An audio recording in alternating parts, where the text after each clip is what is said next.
Yeah. Happy 4th of July, everybody. We're not. Wait, guys, we're on the wrong channels. We're not. What? We're supposed to be over on a different show. It's Saturday night. I'm sure he and Sheep can hold it down. They don't need us. It's okay. I mean, do we really know they're American? That's true. That's a good point. That's a very good point. I hear. You know what's funny is we didn't even hear back from Cassie on this. I just want to throw that out there, throw her under the bus immediately. Okay. We were like, hey, we heard back from the Blacks before this. They said no, but we heard from them. 3 minutes in. Let's do this. How are we doing, everybody? This is not at all associated with Saturday Night Hypnosis. This is our 4th of July spectacular with friends across multiple channels. I'm the real life fake wizard. We're streaming on different channels, which is kind of unique. Not something we normally do. Hypnotic is out with family, and we respect that. And everybody else is out with family. It is the 4th of July, and we're enjoying that. It's a great time. 250 years. What a beautiful number. Amazing. I can't believe it. You know, there's a couple times there where you're like, I don't know, is this country cooked? And it's like, no, we're going to keep going forward. We're going to keep moving on. That's awesome. I mean, to be fair, it's not even a question of like whether or not we're cooked right now. There's definitely times where I still just any given day, because I do a lot of politics on my channel, think we might be cooked. But then it's like, you know what? Nah, even if we are, just by our pure American spirit, we will have the best cooking of any nation. Like our fall will be better than the fall of Rome because we're fucking American. That's true. You are not going to find better culinary than in the United States. It's just not going to happen. It's because we do colonization properly. We multiculturalism doesn't work, but we do multiculturalize the fuck out of food. Like, oh, you're Chinese, you're Japanese, you're tikka masalian. I don't know where that comes from. Like, we just get all the best. But honestly, I do feel that the American version of other countries' food is way better than their food. So I think like we make it better. Yeah. Because like real Chinese food sucks. American Chinese food is way better. Well, real Chinese food is dog, so. Well, there you go. You know, like it's the same thing. And like, for example, like in Mexico, their food sucks. They put pork in everything. They put like way too much fat and oil, and it's just greasy ass, horrible food. And then you get the American Mexican food, which is way, way better. So yes. I do love me some Tex-Mex. I love going to get... It is the best. You go to a Chinese restaurant, it is run by an Italian or an Albanian, and it's cooked by a Mexican. What is more American than that? Yeah, exactly. Multiculturalism. If there were a black person, it would be way more American. Oh no, delivered by a black person. Yeah, true. Okay, Delivered. DoorDash is their job. We'll end up seeing them on an episode of Financial Audit in a week or two. Like, DoorDash. That's not real work. Like, well, it is. By the way, DoorDash is real work. I know several people that do it, and it is exhausting if you do it right. It's tough. It's tough. But guys, we are not Saturday Night Hypnosis. We are the 4th of July spectacular with friends. That's what we're doing here. This is kind of an not proper kind of casual stream. We got a lot of topics we're going to talk to, but we are going to go through a regular introduction. So Leon, start us off. What's happening? Man, well, first, got up today and took my happy ass over to my pop's place because we, like good real Americans, grilled up some burgers, ate some mac and cheese. We have fun. We stood in front of the American flag. We said grace. Yeah. Me and Papa Paradise had a great 4th of July celebration, and then came back here and in true American fashion spent the afternoon watching Team America with Sevi. So that was how we spent our 4th of July. And let me tell you, there's no better way than like, oh, grill up burgers with pops, watch Team America with your girl. What a 4th of July this has been. That is extremely American. Sevi, who are you? What do you do? How's your week? Yeah. Well, hello everybody. In case you don't know me, I'm Savvy. I'm a gamer. I'm a lawyer. I have a video dropping tomorrow, so make sure to check it out. Been trying to get more in the swing of things, so currently working on more stuff. There, like as I keep digging into the stop killing games thing, I just keep digging. It's like a never-ending hole. So at this point, I think I'm just gonna stop and just record a video and more shit comes out because it's just like a whole PlayStation thing. It keeps exploding for just I don't know every 5 minutes. That's kind of how I feel about it. By the way, Shout out. to add to the 4th of July-ness, since you talked about a video, Sev posted a short today because when Sev and I were in Boston, what was that, last month or the month Boston. before? Yeah, we were I in think it's Boston. She and I did in fact go to the Boston Harbor, and it was. I don't care if you got an accent. You're an honorary American. On account of you hate commies, you hate Somalians, and it was your idea to go to the Boston Harbor and throw tea in it. So short on my channel of me throwing tea in the Boston Harbor. Sevi also, we got a recorded video. I don't know if you posted it or not though. Not yet. I might. I didn't edit it or anything like that. Somebody asked what type of law I do. I do corporate labor employment law. I do the boring law, not the exciting one. The stuff that you get paid well for, though. Yeah, I do get paid way better because I represent companies, not people that can't pay for you. Because if you represent people, the thing is like you basically either have to be paid up front or you have to be paid only if you win. Yeah, right. That means you're not gonna win every case. So you're gonna try to settle, so at least you get breadcrumbs. Look at you having a real job. I just talk to a camera for a living and pretend it's work. It's a real job. You know, Leon, I saw your I watched through. You did the cover of my video a couple days ago. I did. It was a great video, by the way. The culture war one. That one, writing that almost killed me. That was so because of how blackpilling it kind of was.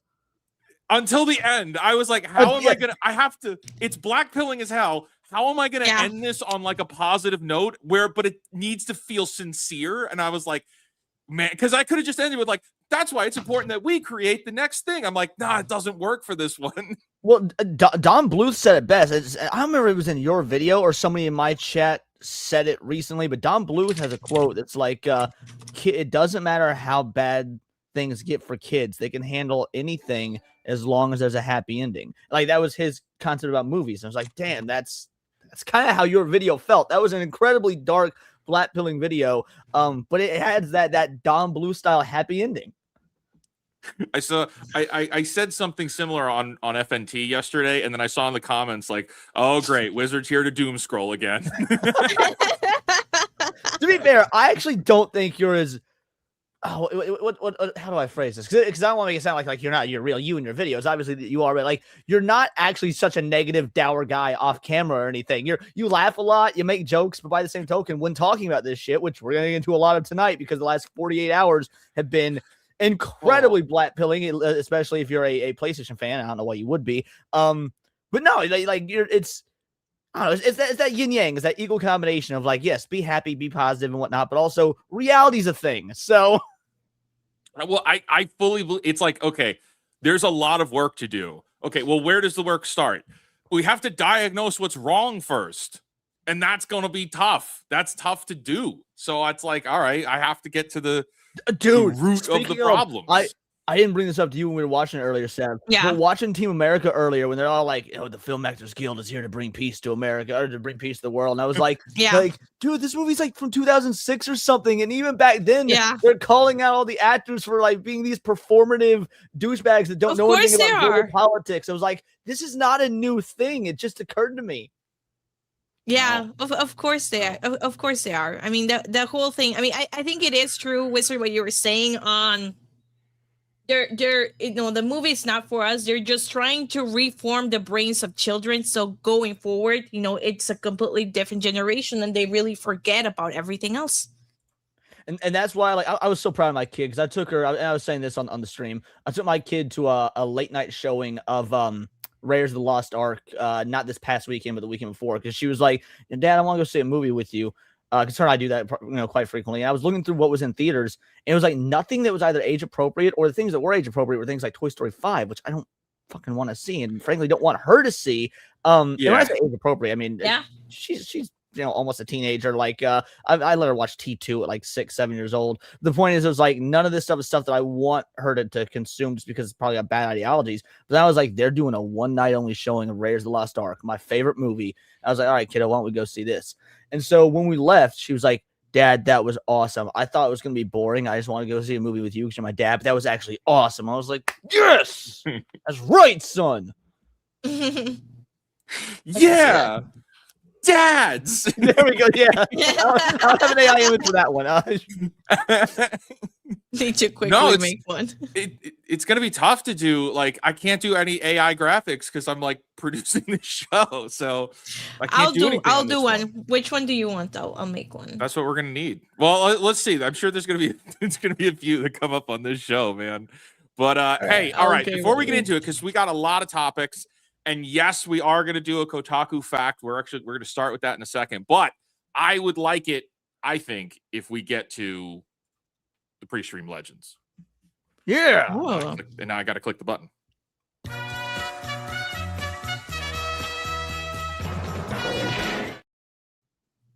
Are you an old school Godzilla fan? I am yes. A lot. No, I am too. That's what I was asking. I prefer the vast majority of old school Godzilla to the moderns. Now, to be fair, I like things like Godzilla -1, and what was the one that came out like 2016? Fuck, Shin Godzilla. But I love old school cheesy Godzilla. Like I've been a Godzilla fan my entire life. I just saw, my brother and I went to see Godzilla vs. Biollante in theaters a couple days ago, and that was is that the smog monster pollution one? No, that's what I thought it was, and it's the giant plant monster. Okay, gotcha. Yeah, probably like 68 or 72 or something. Either way, did you enjoy it? How was the theater experience for an old movie like that? I mean, the experience was great. I just hate the Alamo. I don't like the Alamo Theater. Really, you don't? Yeah. I love the Alamo. No. Why is that? The Alamo is the last stand for hipsters. Bringing on a specialist here who actually knows. Speaking of hipsters, bringing him right. He knows what's up.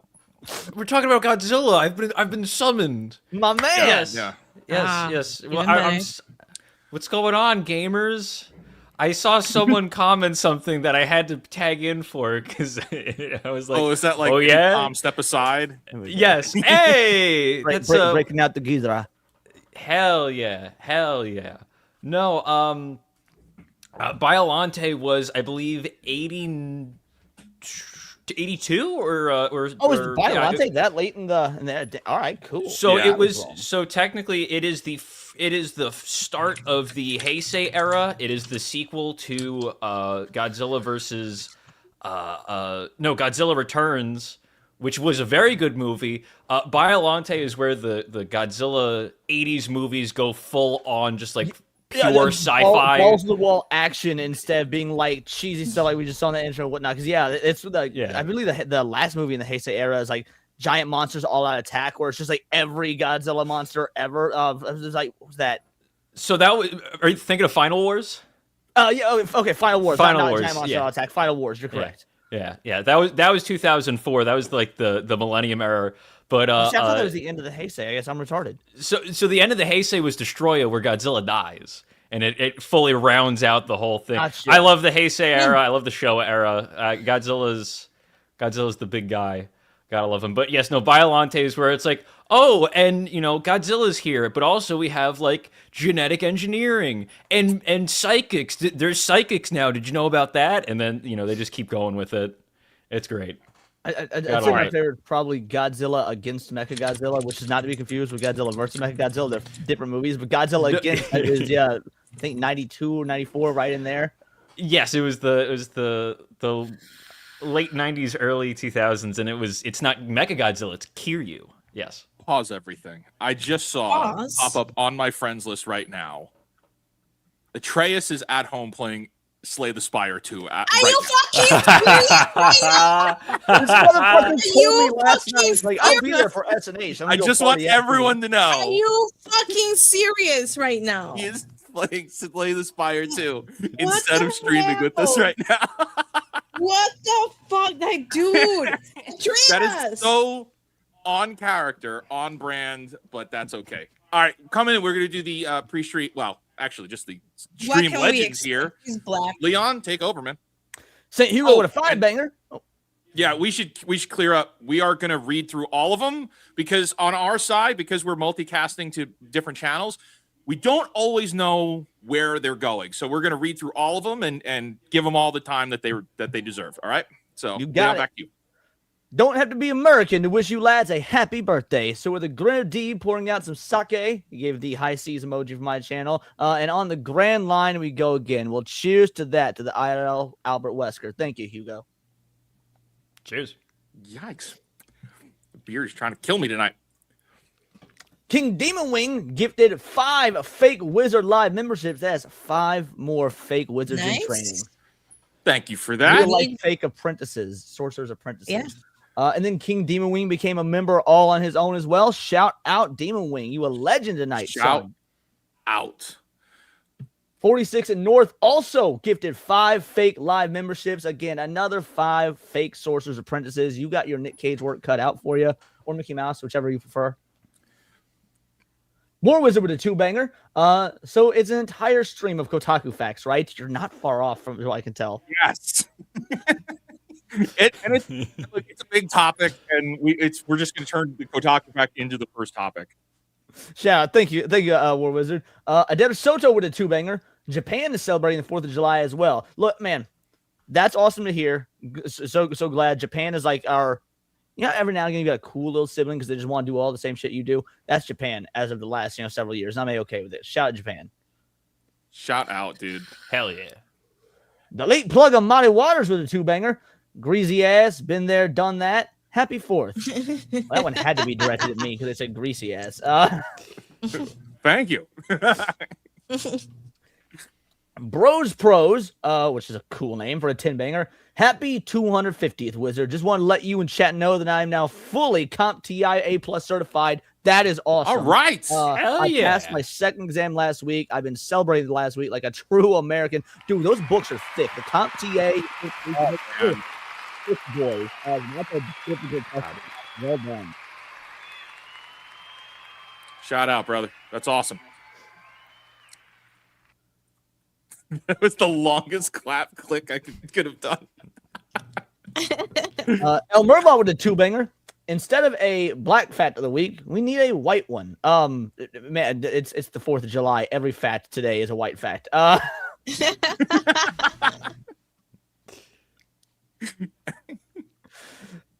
Chef Eddie with a 5-banger. Let's take a moment on this 4th of July to honor the greatest American, Chuck Norris. Yeah, man. Shout out to Chuck Norris. Yeah. Rest in peace. All right. Yeah, absolute legend. Book of Grudges with a 5-banger. Happy 4th, everybody. 250 years of being the best at rebellion. That's true.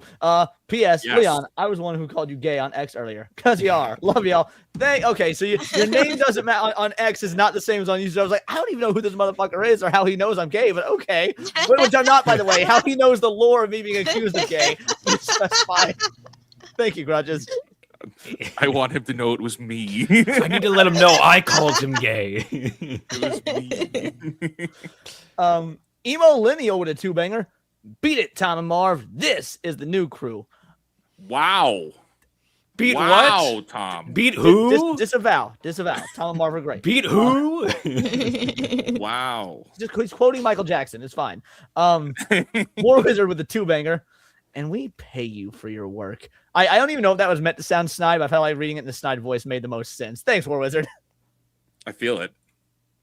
Xavier with a membership of 21 months. Shout out. Happy 4th of July and 250th anniversary, the Vital Idols. You're goddamn right. Shout out to all the Vital Idols, all the fake wizards, all of Sevi. I don't really know what you call your community. If I'm going to be real, I don't even know if you have a name for them, but shout out to all y'all watching. Emo Lineal with a 2-banger. Wiz, is your Japanese heritage just seething about today? I'm not Japanese, although I look Japanese really bad. And even if you were, why would you be seething? We came in and made Japan awesome. All it took was a couple of nukes, dude. So I had this thumbnail that I used for the Avatar review that Tom and I did, and I was like, yeah, I look a little bit Asian. But also this video, the thumbnail did so well, and the video was really good. It's like in the top 20 percentile of hyped videos on YouTube right now. Like, congrats! That video exploded. It I'm is. like, I'm That's not awesome. Asian, but the world thinks I am. I'm gonna use it. And he's not even in the video. It's me. Yeah, it's Tom doing the voiceover. That's hilarious. We do a little clickbait. We do a little trolling. trolling. We do a little trolling. Gilgamesh with a 5-banger. Hey, you all. I did a video about Hypnotic and Fake Wizard's wedding. You're all in it. It's crazy. Hypno is intersex. We need to take away some people's rights. Maybe we do need Keir Starmer's biometric accessibility for the internet. I think the super chat just made me a believer. Makes sense. Draconic member for 4 months. Happy 250th birthday to America, everyone. Hoping for many more. Yes, me as well. Many more. Peace with war. Gifted a red boy. Hell yeah. $100 bang. Hell yeah. Red boy, son. And a red boy, a $100 supporting capitalism to say happy 4th of July, everyone. USA. USA. USA. Thank you for that, Peace with War. Absolutely based. That Don Otaku with a 5-banger. Happy July 4th. Well, been 250 years since the pale faces took my people's land and gave us diseases. Dumbass ancestors, am I right? Love you, bud. Shout out Otaku. Thank you. And I grew up on the res. I get it. Smallpox blankets were more of an accident. They didn't understand things like penicillin back then. Nick Havoc with a 5-banger. Why are there no funny Independence Day not jokes? Because freedom rings. Well done. That's funny. No, that was funny. That deserves a laugh. That is a good one. Yeah, I like that. Draconic gifted a Fake Wizard membership. One more Sorcerer's Apprentice to add to the pen. Shout out, Draconic. Thank you. Hell yeah. Shout out. Emo Lineal with a 5-banger. This one's for you, Tom. Hey, Grandma. How about another strawberry Pop-Tart flavored liquid death iced tea? Hey, Grandma. What does that mean? All Does right, that explain okay. the war? Strawberry sure. Pop-Tart? Liquid Death. They have the iced teas. They made a strawberry Pop-Tart flavor one. We tried it on this Wednesday's version of Fake Wizard News. I shotgunned it. It was weird. Oh. It tasted funky, but I'll have you know, Emillennial, there are no longer any Pop-Tart Liquid Deaths in the fridge because I drank them all. I didn't hate them. Didn't you really? I drank all of them. I finished them today. They're iced teas. So they're little whereas the wizard thought it was going to be like a carbonated beverage, they're just like a black tea that have like a weird strawberry pastry effect to it. I didn't hate it. I wouldn't buy it again, but like I wasn't going to dump them out or get rid of them. But yes, no, I didn't need to call Grandma to get it for me. I got it myself. Tom, I got to tell you, I know that we're trying to go through super chats, but people often, accuse me of being similar to Moist Critical, and I'm going to denounce that because you were like Moist Critical if he had a personality. I can see it. If Moist Critical had a personality, it'd be you, brother. All right, hey guys, we're trying the strawberry Pop-Tart flavors. Okay, it's all right. That's literally. We need to start doing that. We're just ripping off Moist Critical. We should do that. Yeah. Yeah, that's gonna be my cosplay for Siege. I'll just wear a white T-shirt. Hey. to be fair, I wore a ripped up white T-shirt the other day on stream. I was like, yeah, it's my Asmongold cosplay. So, Frieza Max with a 5-banger just shows Sevi with a bunch of exclamation points. Shout out Frieza Max. Although Cell Max is better. Saint Hugo with a 2-banger. White fact of the day: Skyrim belongs to the Norse. Well done. That's a good white fact. That's a good one, man. Khajiit did nothing wrong. Skyrim, 15 years old. No sequel. Oh my god. 15 years old. The late plug of Muddy Waters with a 2-banger. Can we consider this Leon stealing Hypno's husband? Dude. Y'all real weird about this. They are. I don't understand. The chat is getting real weird, real Zesty. rowdy, A little zesty. Real rowdy. Yeah, y'all getting a little too Zesty. zesty on this one. Play Gears of War once. The caption is "Brothers to the end," and y'all are like, "No, no, Oh, no, Zesty. damn." Zesty. Zesty. Ah. Although I Zesty. will say, a No. Japanese theme for your wedding, given your heritage, is very fitting. I Why tried is it I tried to make you the woman, but he made him the woman. Oh no, I don't like this. I don't like this at all. To be fair, you both look happy. That's nice to see. Well, looks we're like under he's duress. evil. I'm under duress. That's the difference. Wow. I hope he sees this. I hope he understands what has been created here. Oh, I don't think. But I did make this one. Yes, Yeah. Dan. There it is. Yes, dads. Gilgamesh became a YouTube member. I assume that's to Wizard. I don't actually know who that was to. But shout out to whoever you became a member to. Thank you so much. It might be over here, but thank you for that. I wish it said. I wish Me StreamYard too. wasn't so complicated, dude. You and me both. BMC CB with a 10 banger. Fake Wizard. Hero can help you with those pesky grays.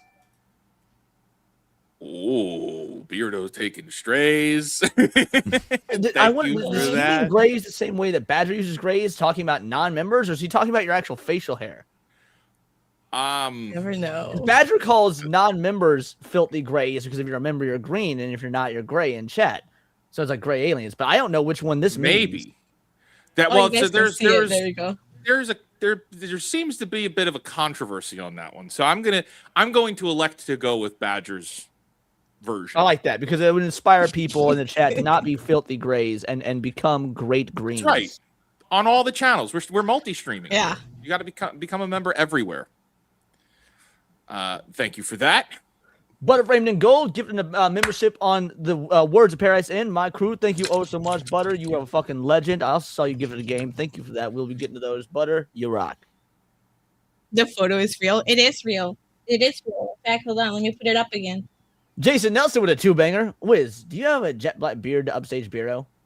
You guys are ridiculous, man. You know, you Look. realized Wizard, like on Wednesday, somebody was saying, somebody sent a super chat and they said, I think Fake Wizard's beard is better than Beardo. Beardo stopped what we were doing to show everybody his beard and say, like, this is way better. There is no way Wizard's beard can look this good. And then he talked about the care regimen that went into his beard. And I was like, okay, props To be fair, you, if you Beardo. go by the moniker of Beardo, then I imagine that's the one thing in life you have to take care of and be proud of. Imagine if I was it's like Luscious Locks 57 and was bald. It wouldn't work. Like He's shout out. Butter Framed in Gold gifting a Fake Wizard live membership. Shout out, well done, Butter. Again, just out here spreading all the love. Heck yeah, man. Shout out. Brian Brother Athay with the 2-banger. All these squares make a circle. All these squares make a circle. I appreciate that reference. Thank you, Brian. Very good. Spectre. I like with it. a 10-banger. Special guest. Question for Tom and Wizard. Have you or will you try The Finals? Is a niche FPS game that appeals to creative mind. Ooh. Tom, Finals. we're gonna Why put that have on the list. Why have I've heard of that before. I don't know if it's because I know people who've played it or I've seen it. We will add it to the list and we will check it out.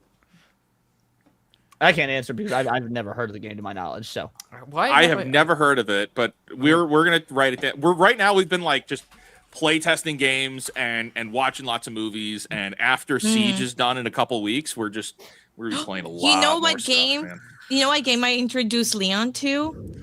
Oh my god, what's the name of it? The Labyrinthine. The one we were playing yesterday, Labyrinth or Labyrinthy or whatever it was called. No, I think it was Labyrinthine. It's not Labyrinth, but Labyrinthine. It's like this Awesome. Backrooms meets Demonologist combined type of mood, like meets Dead by Daylight. It's so fun. You're loved stuck in a haunted corner. I play almost exclusively horror games. You're stuck in like this haunted corn maze and you gotta find your way out.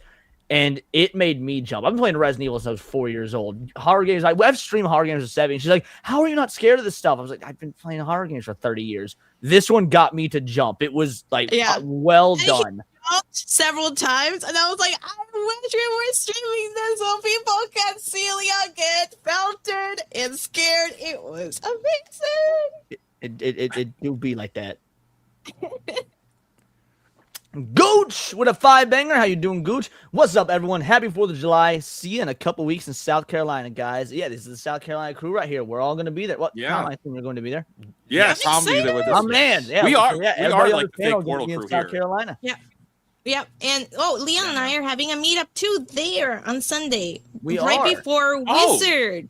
We could talk about that. I have the. Yeah, let's.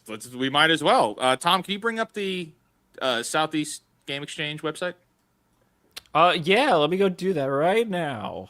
Hold on. While I pull our schedule up.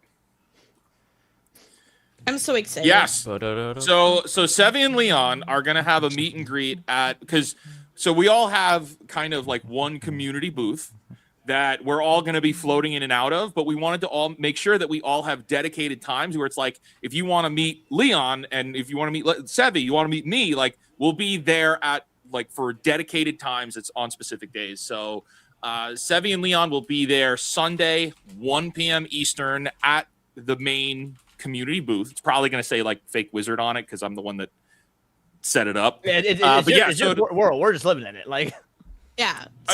No, I wanted it to be a community thing. I just don't know how they're going to name it. Like, we've been trying to come up with like, what would it be if we were to have like, whereas Gary has the fellowship, Geeks and Gamers is Geeks and Gamers, but like, I feel like we need one, like, as far like, you know what I mean? Like there should be like more of a. That's why like I said, my crew like obviously there's like lots of crossover between like me and Badger and you and everybody. And it's like so obviously Hitler's got the bigot army and whatnot. I call mine the Vital Idols, but yeah, no, there needs to be a name. Like I agree, but it adds a sense of identity, Right, because when you think of like the Fellowship, you think like of Gary's crew, and it's like I feel like we all kind of we need to think tank that when we're together at the Game Exchange. I'm down. Yeah, because I am not good with names. Like real life Fake Wizard is a terrible name. What are you talking about? I'm not good with names. What are you talking about? That's a great name. Totally, it just slips off the tongue. There's not enough. There's not many syllables and consonants. It's a great name in a bad way because it feels like it would be like one of those Adult Swim bumps, like in between an episode of Family Guy and like we're like Beard Island sounds 15-second good. bump with a real life Fake Beard Wizard. Island. Beard Island. That is terrible. Sevi's not. Sevi, you can make the drinks while we think things. That would be a really good AI show of like Survivor, but like Total Drama Island. But it's Beard Island. That could be. But they're extremely bearded mans. Yes, that'd be scary bearded people. So we do have a couple of things we can announce today. On Friday at the show at 4:00. Everybody here is taking the main stage for a Super Smash Brothers tournament. We're going to be doing there live in person. Okay. Then on Saturday, we got a lot of stuff happening on Saturday, guys. Like, oh my gosh. By the way, I'm calling it now. I'm winning the Smash tournament. I don't know. I don't even know if anybody else playing is a Smash player. I'm a competitive Smash player. So I'm winning that tournament. It is specifically my goal to beat Leon. Like, I don't care about winning. I just want to beat Leon. To be fair, you're a Nintendo guy. You might be good at Smash secretly, and I don't know that you're a wild card. I'm amazing at this game. Yes, I'm gonna hype it up. I'm the best there is. At 4 p.m. on Saturday, so the next day over, we got the Critical Drinker panel with me. There might be some other people that are on that panel too. That's at 4:00 on Saturday, and then here's the big one at 6:00 Saturday night. We have the Indie Game Showcase, where all of us will be a part of that. That's going to be really big. We're basically putting on a variety show while also showcasing indie games. That's going to be epic. And then Sunday we come back. We've got a couple panels, and also there's a whole bunch of other panels through the week, through the weekend. 1:00 you've got Sevi and Leon meetup at the community booth, and then at 2 p.m. it'll be myself and WDW Pro will be taking over from Leon and Sebi. So we're looking forward to it. Gooch, looking forward to seeing you, brother. It'll be a lot of fun. Got mad. Good show. Hypno said, "I'd like to announce that Sebi will no longer be part of SNH." Oh my God! Why Hypno? Why? I didn't make it. Leon made the picture. It was not me. I did no such thing. I Wow. have 0 AI skills. Wow. Dude, you know what? You know what? The only thing that can rectify this is right here. John Layton coming in hot Thank you, John. with 27 Wow. gifted memberships. You fucking Woo. legend. Stop And sipping, but well done. And that lets me play play my card. Stop simping unless it's for me. Thank you for that. You guys are awesome. This community's awesome. You guys are great. O2RR for a 5. Leon, you want to take over? Happy 4th, everyone. Hurrah for the flag of the free. May it wave as our standard forever. The gem of the land and the sea, the banner of the right. Based. Thank you for the 5 banger. That was great.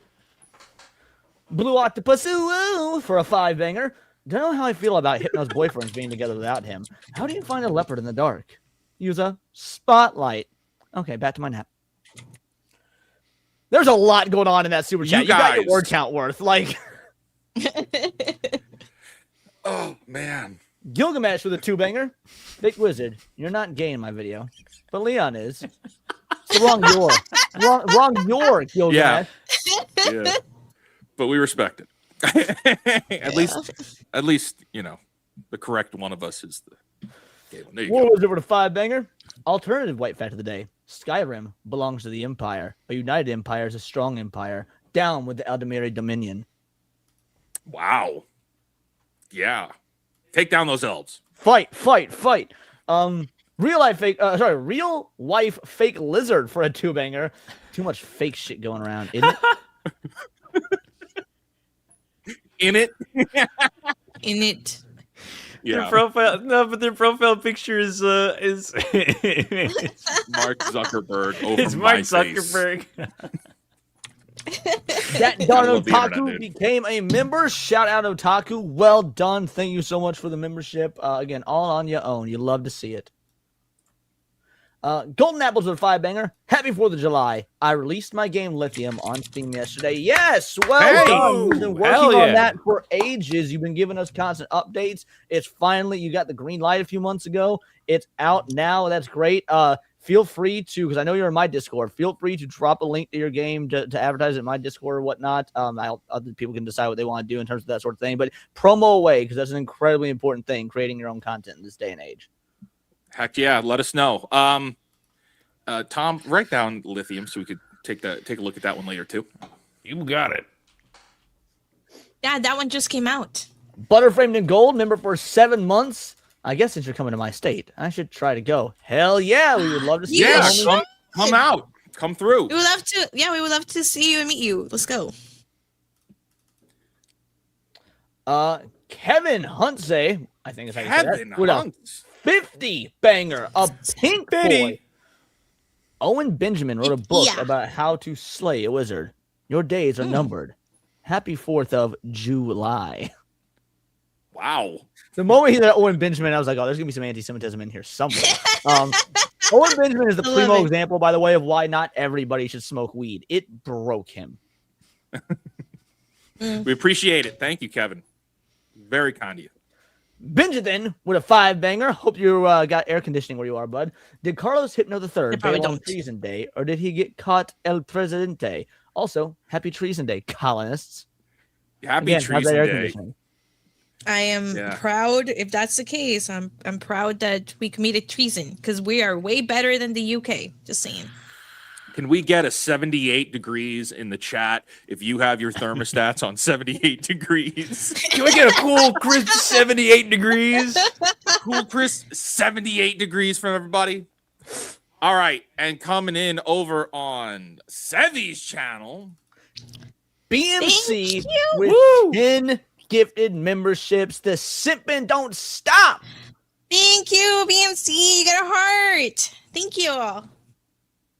Let's go, dude. Xavier coming in with a 5-banger. Good day, y'all. Happy 250th birthday, America. At church, ringing the bell, so we'll have to catch up later. May the wings of liberty never lose a feather. That was Let's beautiful. go. I like that. El Ripa, bearded twinks as a name, or fake idols. I don't like either of those. Twinks? That sounds so bad. Fake idols sound Bearded satanic. twinks? Like, I'm so bad. definitely not a twink. Fake idols is hardcore though. It just doesn't work for it. It just doesn't work for any of us. It just sounds like a metal band. right. Yeah, Well, actually, no. The Yeah. metal band is Malignant Narcissist. Fake Idols is their lead single. it is. Yes, Malignant Narcissist. Shout out to Sheep, who's not here. It's like when you All purchase right. tickets to the meet and greet and the lead singer doesn't show up, you get to meet the bass player. Yeah. All right, you guys. That is.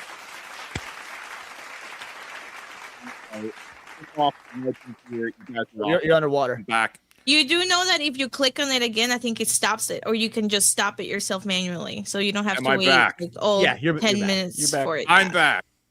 All right. Welcome Yes. back. Thank you for that. We'll be jumping back to supers in just a little bit. We got to get to our first up Kotaku fact.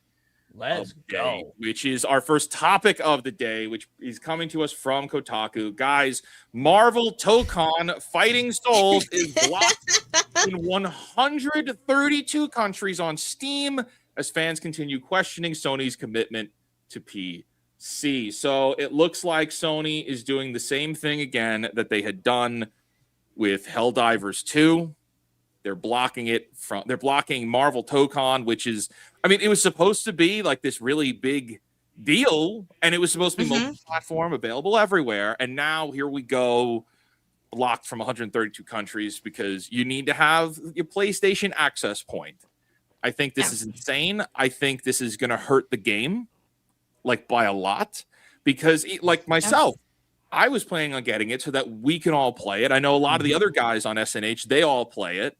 And like this was something I think we were kind of looking forward. I'm not even good or really interested in fighting games like this. But I was going to get it to play with friends, and now they're making that more complicated. What do you guys think? Well, I'm actually, if you don't mind my starting off, I'm incredibly interested in this game because Arxis has put out some of the best, tightest fighting games, technical fighters in the history of fighting games. Between Persona 4 Arena Ultimax, Dragon Ball Fighters, Arxis is on a whole different level. They've, in my opinion, usurped Capcom as the king of the fighting game. The kings of the fighting game scene with things like Street Fighter, Marvel vs. Capcom.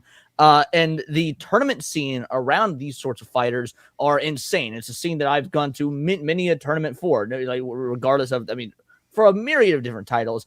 The idea that the FGC will probably be impacted by this because you're gonna have people that just do not have access to this on PC. Who the fuck plays their PlayStation 5 if they even have one? You're gonna have a lot of people that are just put out from being able to participate, whether it be via crossplay, getting in the on the online circuit and fighting other people at your skill level. Like, it's incredibly difficult to find people at your skill level unless you're rising through the ranks. And if there's nobody playing the game because they don't have access to it, there's no one to rise against the ranks. You can only go so far fighting computers. So this is devastating for the FGC specifically. They also put out Marvel Rivals, right? So it's the same. No. No? Arxis is not the one. No, who did this is Marvel Rivals. different. Oh, Yeah, okay. yeah. I was just wondering about these it. guys Okay. do almost exclusively 2D technical fighters, or at least that's what they're known for. Oh, okay. All right. I still don't know, because even if it was not blocked in their country, so say for example you're playing it here, you still have to connect to a PlayStation account, and I think that's gonna throw a lot of people off, because now at this point I don't really know who is gonna play it, even if they do have it, because again you have to connect it to a Sony PlayStation account, and we all know what Sony likes to do with data. Yeah, well, that's becoming a real problem now because it seems like this is a company that is going full mask off all at the same time about everything. And we knew that Sony was bad. They've been doing terrible things for a long time. I think if they were shipping games that people actually cared about, more consistently, it would be a little different. But the fact, you turn around with this and it's like, hey, an interesting fighter game, the Marvel IP, the last fight, like big time Marvel fighting game we got, I think was Marvel versus Capcom 3. And that was a stinker. And that was on like no. Marvel vs. Capcom 4 was the stinker. 3 is actually incredibly good, but Marvel vs. Capcom Infinite. But no, you actually just said something that reminded me, because you said if they were shipping games people wanted. By the way, this isn't a PlayStation product. ArcSys is multiplat. Yeah, always been multiplat. So Sony is fucking over a third-party company that they don't, a third-party developer that they don't actually even have any attachment to. Yeah. So this is that's even worse than Hell, because Helldivers was at least. I say at least as if it makes it okay, but that was Sony. They have direct control over their product because it's them. This isn't Sony in any way, shape, or form making this game. Yeah. What's kind of why, we talk a lot about like what Sony is doing. If we look at the Xbox side, Xbox is kind of going through an identity crisis, and now they're pulling back on shipping single player Xbox games to multi-platform. But Xbox has said that they're going to be still pushing their multiplayer games to go a little bit more broader. And Sony was supposed to be doing that too. This is a multiplayer game. This is a fighting game. The intent of this is to be playing it with other people. Mm-hmm. Like, why would you again put the kibosh on this when, like, you're cutting off all these other countries, which is putting more restrictions on it? You're going to need to sign into PlayStation Plus in order to even access this game. Why would you want to do that, especially with all the other problems that we're seeing, and we'll get into in a little bit. I was going to say, have they at least given a veiled reasoning as to why this is? Because I saw that this is happening, but I didn't find any information as to why. I mean, the only thing I could... Oh, go ahead, Wizard. No. Go ahead. I got to find it. The only thing I can think of is I do know that Sony was, a few weeks ago, they were saying that all their games, you needed to check online to so that they could verify your identity and that you were and you had a valid license. Particularly if you think about what they're doing in the UK and restricting what games are being played by whom and requiring you to scan a QR code so you can basically scan your face or upload your ID via that QR code to PlayStation. I'm assuming that they're just being extremely overly compliant, way more than they need to, because they're just gathering data. They're data mining. And Kype Cole, to address your comment, where you say that on the panel we're forgetting that Sony is doggedly jealous on anything concerning crossplay. To be fair, I actually haven't forgotten that. I initially thought that maybe that had to be part of it, but games like this live and die on the multiplayer and on the community. Fighting games in general do. There's a reason people aren't playing Marvel vs. Capcom Infinite, but they are still playing Ultimate Marvel vs. Capcom 3, despite that being the older game. These things live and die based on community. And so to limit your community, which will inherently limit sales because of when it comes to this sort of game, is the dumbest move that even a prideful company like Sony could possibly do. Mm-hmm. When we look at the numbers that Helldivers 2 did, massive numbers, massive success. Almost all saved now by here PC, you have, by the way, which was exactly. And then we fast forward to this, and it's like, okay, well now it's a fighting game from a very reputable company that people really, really like, that Sony funded in the same way that Sony funded Helldivers to be produced. That was the deal. It's like, we'll give you the money to make this game, but then we pretty much own the game. Like, that's the deal. But then also this has the Marvel IP attached to it. This game is a moneymaker. You've got a perfect storm of success here. But the problem is Sony doing what Sony always does is, and I think Sevi said it, it's their data harvesting. This is a data harvest. You need to be on our infrastructure. Many of these countries here that you see in this list, many of these countries you cannot even buy a PlayStation in. You cannot buy a PlayStation 5 there. Why wouldn't you try to get free money from these countries? Yeah. Put the game on Steam. They should. Probably because they make more money grabbing your data and then selling your data. If you look at the terms of service, but they can't grab their data if you can't get a PS5 in that country. But they can create an account. They don't need to have a PlayStation 5. They can always just create an account. So Like online. that is a problem because in many of these countries, PlayStation, the creating a PlayStation account doesn't exist because because PlayStation doesn't have any kind of legal nexus there. So there is no PlayStation Plus account you can make. There is no PlayStation login you can make for, I'm just going to take one like Belize, for instance. That's maybe there is, but as an example. And because of that, if they can't make PlayStation accounts over there, if we can't like have these people log into our infrastructure, we're just not even going to sell our games there, which is so absurd. Yeah. I'm looking at this That's list. ridiculous. And I agree. That's ridiculous. I'm looking at this list. You know what I'm seeing is not on here, country-wise? What?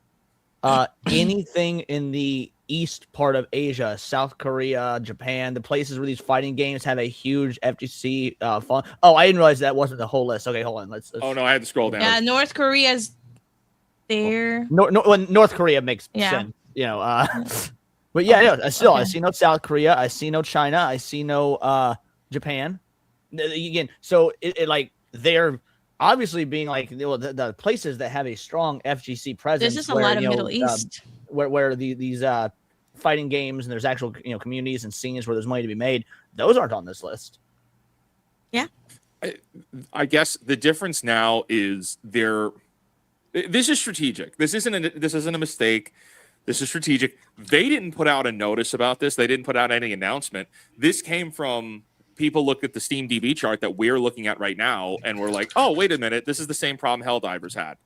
But they pulled the rug out on Helldivers after the game had already shipped. Mm-hmm. So they're leading into this being like, hey, we're Sony, and weren't they forced to correct the Helldivers thing, by the way? That lasted for all of 2 weeks or a month or something, and there was so much pushback they opened it up, or am I misremembering? That's what they're trying to get in front of. So there was massive pushback because the game had already come out and the game had shipped to all these places because many of these countries have Steam. Steam is in these countries. Yes. That's right. Steam. Yeah. It was like a solid month it was a solid bit of time, and then they introduced it, which is why it was such a giant backlash, was because it was already like, what do you mean I need to now do this? We've been playing it for X amount of weeks already. Why do we have to do this now? Yeah. Yeah. So you had all these people that bought the game, have been playing the game, and now they're being told they don't have access to their purchase because of a third-party license after they bought the game on Steam. So, I mean, that's a serious problem. But, I mean, look, this is just getting us started with the Sony controversies because, holy crap, we're barely scratching the surface. This one is them being just mask off about how terrible they are. Yeah. But, my friends, it gets worse. So... Gets worse. It always gets worse, particularly with Sony. Yeah, everything I'm looking at here basically says they could, the only thing that people could buy a PlayStation product, but the problem is there is no PlayStation Network support for the PlayStation or anything else. And the article I'm looking at, it's explaining that the reason is not sanctions. You could make the argument for it's not being sold in Russia, North Korea, Iran, and Syria because of sanctions, but all the other countries don't have that rationale. So it's really not about that. It's just more they don't want to make it accessible.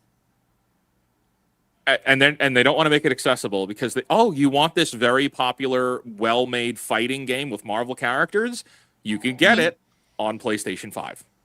Yeah. That's it. Of course. They're going to make it. They're going to make it complicated for you to get these games digitally. I'm still I'm surprised that it's even going to Steam, but I do think that many games will not be going to Steam in the near future. And Marvel TOKON was preset. I don't think they had a choice in it going to Steam because, again, ArcSys is a third-party developer that doesn't have any. They're not owned in any way by Sony. Like, Sony may help fund this particular game, but there's no actual, they're not a subsidiary of Sony or anything like some of their, a lot of their other games, like things made by Ubisoft, for example. So I don't think Sony really had a say in that. Now that being said, my thought process here is that let's say the PS5 was doing numbers like the PS2, because PS2 was the highest selling console of all time for years until the Switch, actually. If PS5 was selling like that, I bet they wouldn't be doing this. Like, this is just purely as a Sony is openly acknowledging that they see the risk that PC poses to their platform. Xbox has either already accepted it and changing things, or they're in denial still, really not sure which. But like Sony now sees the writing on the wall. The PC numbers between 2020 and now have increased by notable percentages every year, year on year. So this is a real risk for Sony. Yeah. I mean, the fact is that more people play games in PC than consoles combined, right? And with the statement that was made on PlayStation, when it looks like they're trying to shift to, well, the PlayStation is everything. You can put PlayStation in everything. So they're going with the whole Xbox is everything under, like, anything can be an Xbox. It seems to be they're going towards that shift to try and compete with PC. I don't think they're making the right decisions. I think they should have learned from Xbox. I think they are fucking up. Yeah, I think so too. Well, and this is like an appetizer story leading us into the big story of the week that I know we've all been covering here from the PlayStation blog. Physical disc production ending in January of 2028 for new games releasing on PlayStation consoles. Guys, first impressions on this before we get into the details. This is probably the most angry, in terms of all the gaming news we've covered in like the last 2-3 years. This is probably the most angry I've been since Sweet Baby Inc. stuff first started. This doesn't hurt gamers. Well, I mean, obviously it does, but it's so much more than that. Like, I'm a political junkie. I'm a political hound. This is a complete attack on the concept of ownership that goes far deeper than gaming. Well, I think it's more than that. I mean, I think that they have been slowly conditioning gamers to, you don't owe anything and you will be happy about having no ownership. And this is just, again, one more step, because first it was like, I understand why they do physical games, digital games. And it was like, well, you have some of the game, but then you have to download the entire game when you have a physical disc, right? So like if you had a PlayStation, you would put it in, but then you still have to download a bunch of it because not everything in the game was in the CD anyway, right? And then they moved from that to, well, I'm just going to give you a code. Nintendo doing we're just going to price digital games cheaper than the physical key card, and then just moving to this. It's like, you know what, we're just completely going to exit out. I remember I was really mad when they got rid of the disc CD on PCs, because I liked having the CD and putting the games in, or being able to watch the physical like movies and put them in, and you had to find something external. And now they're getting rid of that in PlayStation, right? Because I had my PlayStation so I could watch movies that I still have. It's just, they're getting rid of everything that we have, and it's only going to keep getting worse. And the fact that they had the audacity to basically just come out right out and say, you know what, we're going to completely nix it out, I think it doesn't look good. It doesn't look good. I mean, I think I brought this up on SNH last week. I don't remember if that's where I brought it up or not. But in 2016, at a World Economic Forum speech, the at the time CEO of Philips, the tech company Philips, we all know them. They made MP3 players and CD. We all remember Philips. Straight up said in his speech, we want to reject the idea that you need to own things, when I, as the IP holder, can maintain ownership and lease you the benefits of it. That way we can both be happy. You don't, and I can pull up the exact quote, but the paraphrase version was, people don't really want to own things. They just want the benefits of it. So what's wrong with me continuing to own and then you just paying for the benefits? Like, that is, that is easy slippery slope to communist ideology. And of course, again, we're talking World Economic Forum speech in 2016.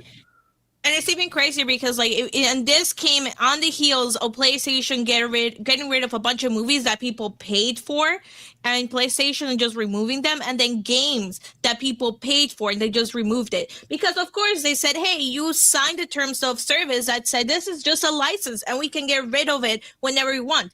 And now they're just proving everything that I've been saying all along. It's like, when you have a license, it's just a temporary license. You don't own it. And people, they used to say, well, like it's fine. I mean, I can just play it whenever I want to. But PlayStation pulled the rug under many people.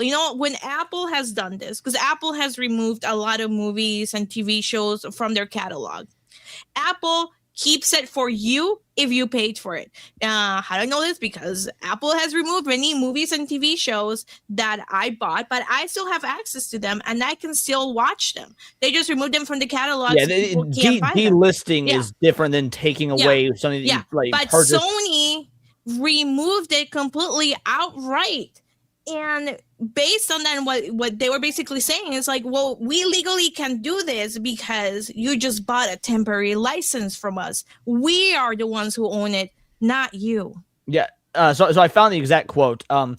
In circular economy business models, I would like products to come back to me as the original designer manufacturer. And once you get your head around that notion, why would I actually sell you the product if you're primarily interested in the benefit of the product? Maybe I can say the owner of the product and just sell you the benefit as a service. Frans van Houten, CEO of Philips, World Economic Forum 2016.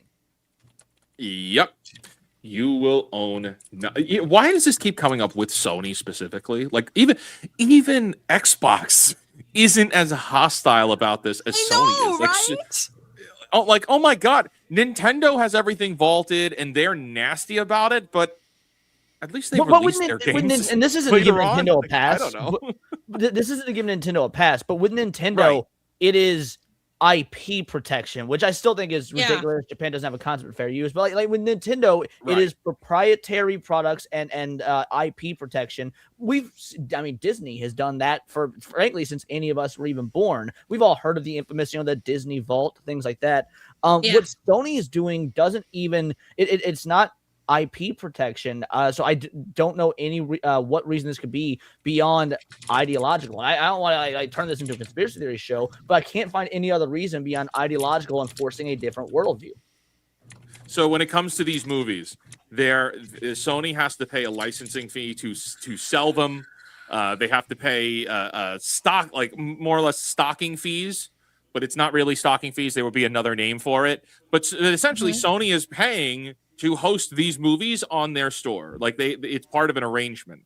So by them removing these 500 movies, they're cutting ties with these not only production companies, but these distribution companies.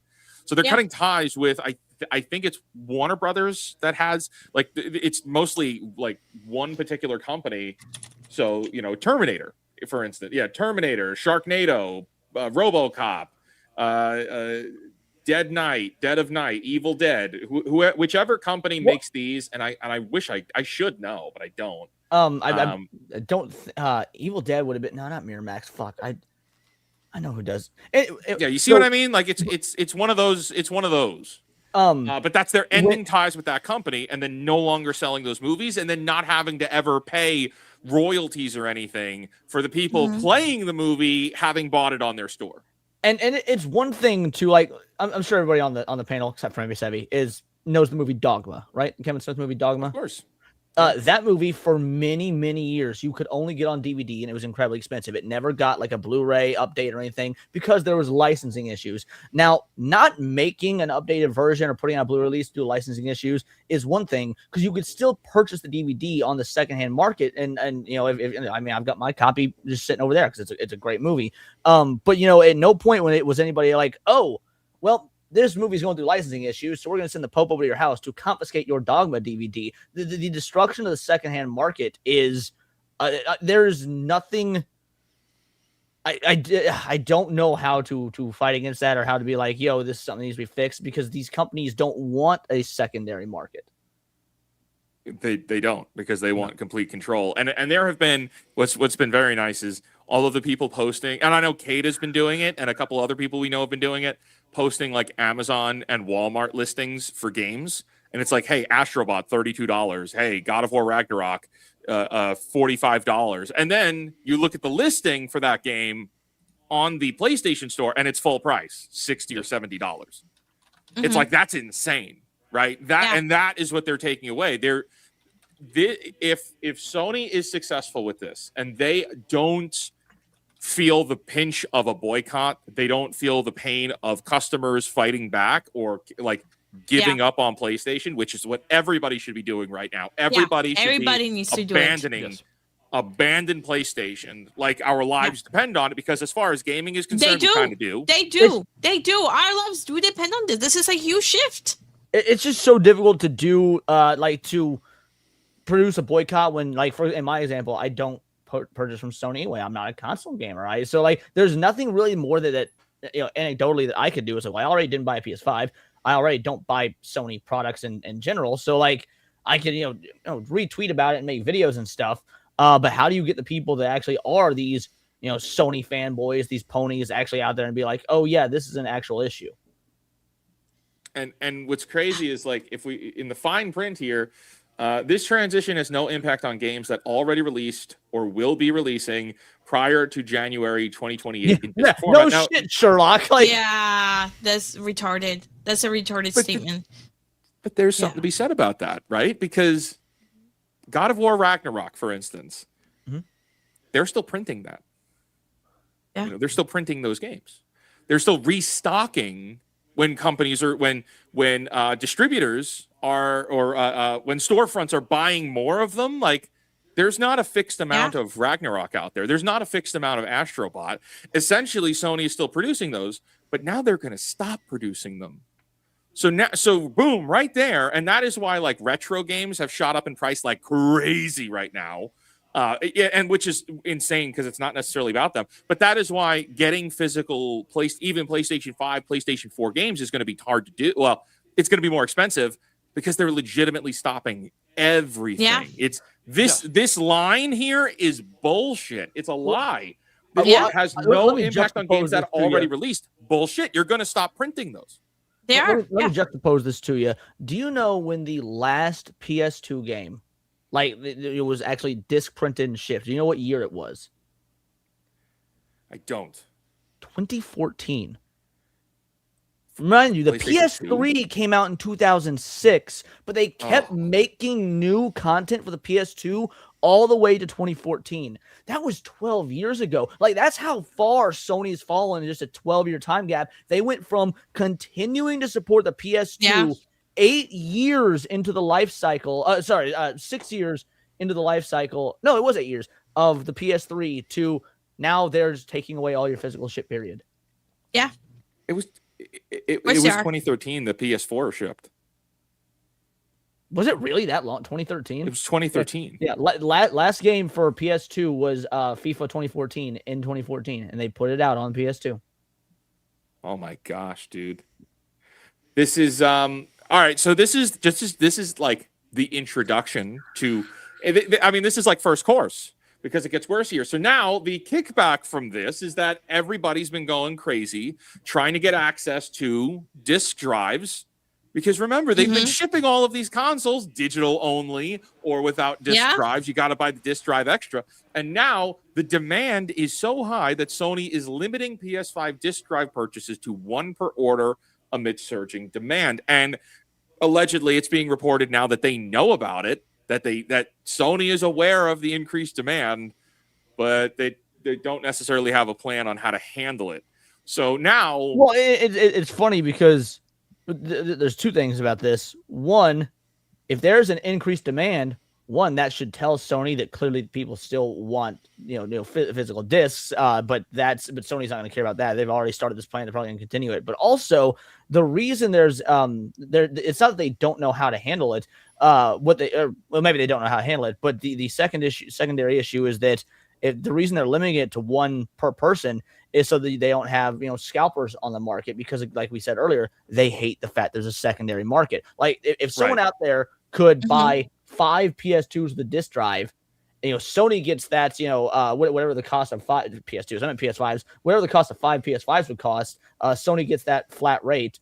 And then that dude out there sells 4 of those 5, keeps one for himself for a notable markup because there is a demand for it. Sony says, "Oh, that's money on the table," because the people that are that could have bought from us are now going to buy from that scalper. Like, this is a bed you made yourself, and now you're trying to cut out the secondary market because of your own fuck up.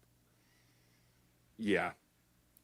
But what's interesting here is, okay, yeah, the demand is up, and yeah, we've got all the scalpers involved, and that's okay. But all of this is coming from data, right? And you guys have seen the charts saying that Sony doesn't sell physical hardware or software anymore. Yeah. Oh, everybody just buys digitally now. Well, that's a crock of crap. So the Insomniac leak strikes again. An Insomniac leak revealed the real ratio of physical and digital PlayStation sales. Recent claims that digital versions of games account for 78% of total PlayStation console sales have been taken out of context. This statistic includes numerous indie titles and older games that are exclusively available digitally, significantly distorting the overall picture. To objectively assess true demand, it's necessary to consider major releases that will release simultaneously on physical media and in digital stores. So we actually have direct graphic here. This is somebody put this together. Wow. So this is from the Insomniac leak. Everything that they've been saying has been bullshit. So God of War Ragnarok, 76% physical, still 24% of Ragnarok sales. Like, that's 76% physical? More than 3/4.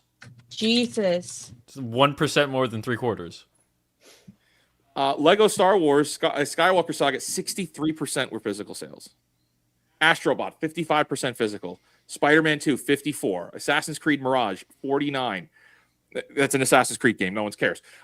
Resident Evil 4 Remake, 45% physical. So and by the way, because I can't speak to a lot of these others, Resident Evil 4 Remake, 45% physical. Again, that's a game that I don't know about the rest of these. Actually, mostly sold on PC. It didn't do super hot on consoles, period. The Resident Evil games have been being carried by PC since at least the Resident Evil 4 Remake, but I think as far back as the Resident Evil 2 Remake. So what this means is all of the reportings of, oh my gosh, we have overwhelming digital software is being sold digitally. Well, that's because it's digital software. Yeah, but if we look at like the number one game, I believe, was Fortnite. You can't get Fortnite physically for fucking PlayStation 5. So yeah, obviously it's going to be the number one digital thing. That's the only place. This means that the whole narrative has been a lie. The whole positioning has been a lie. But also furthering that, Leon mentioned where he thinks it's probably ideological what they're doing. It now adds to that level of, they've been skewing the facts to try and push this forward. This has been a setup for a long period of time now. This move to being a digital-only space has been something that's been in their cards. It's been something they've been going on for now years. So it adds to that level of like, this isn't like, hey, we as a company, we think it'd be, more, financially wise for us to switch to digital. No, it reads as, this is a power grab. This is a control grab. It's more than just like, business is going to be cheaper if we do it this way. It's like, no, this is now, there is a level of malice that you can attribute to this. Well, and it's interesting you say that, Tom, because moves like this, they don't just happen overnight. Like, if you're talking about suspending production of physical assets, you plan shit like that out. For a global multi-billion-dollar conglomerate like Sony, that is years in advance of prep work. So, I mean, this was probably in the works. I mean, what would you guess? 2022 with the, give or take? Is when they started. I would say 20s. I would say I have a theory that this probably came down to when they first introduced having a digital-only console.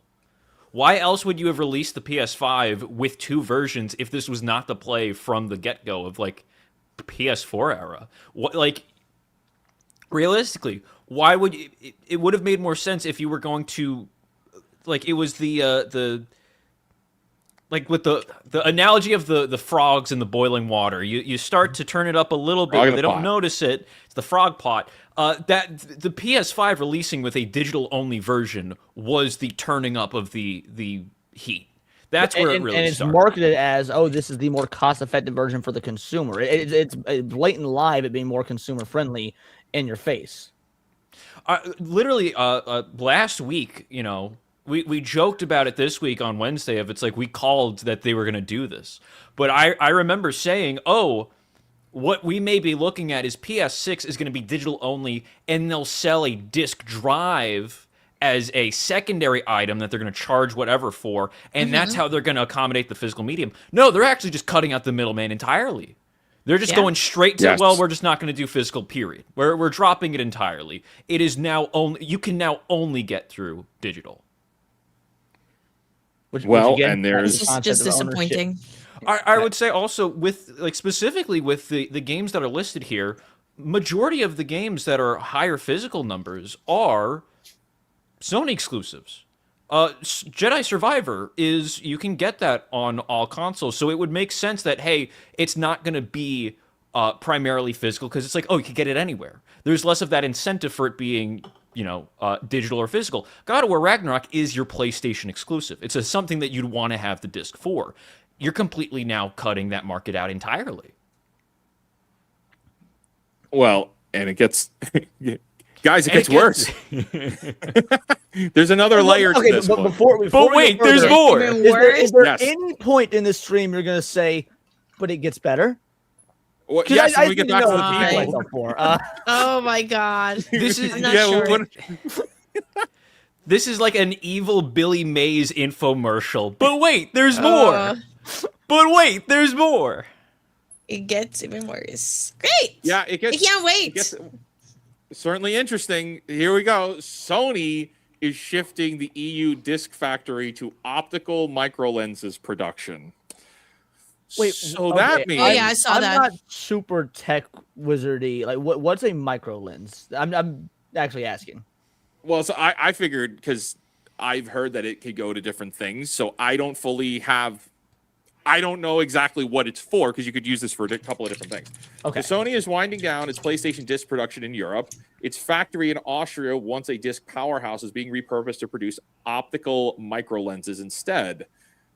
This plant churns out 600,000 discs daily. Half of those discs are PlayStation game discs. Oh my gosh, dude. That's 300, or sorry, 30, was that 600,000 or 60,000?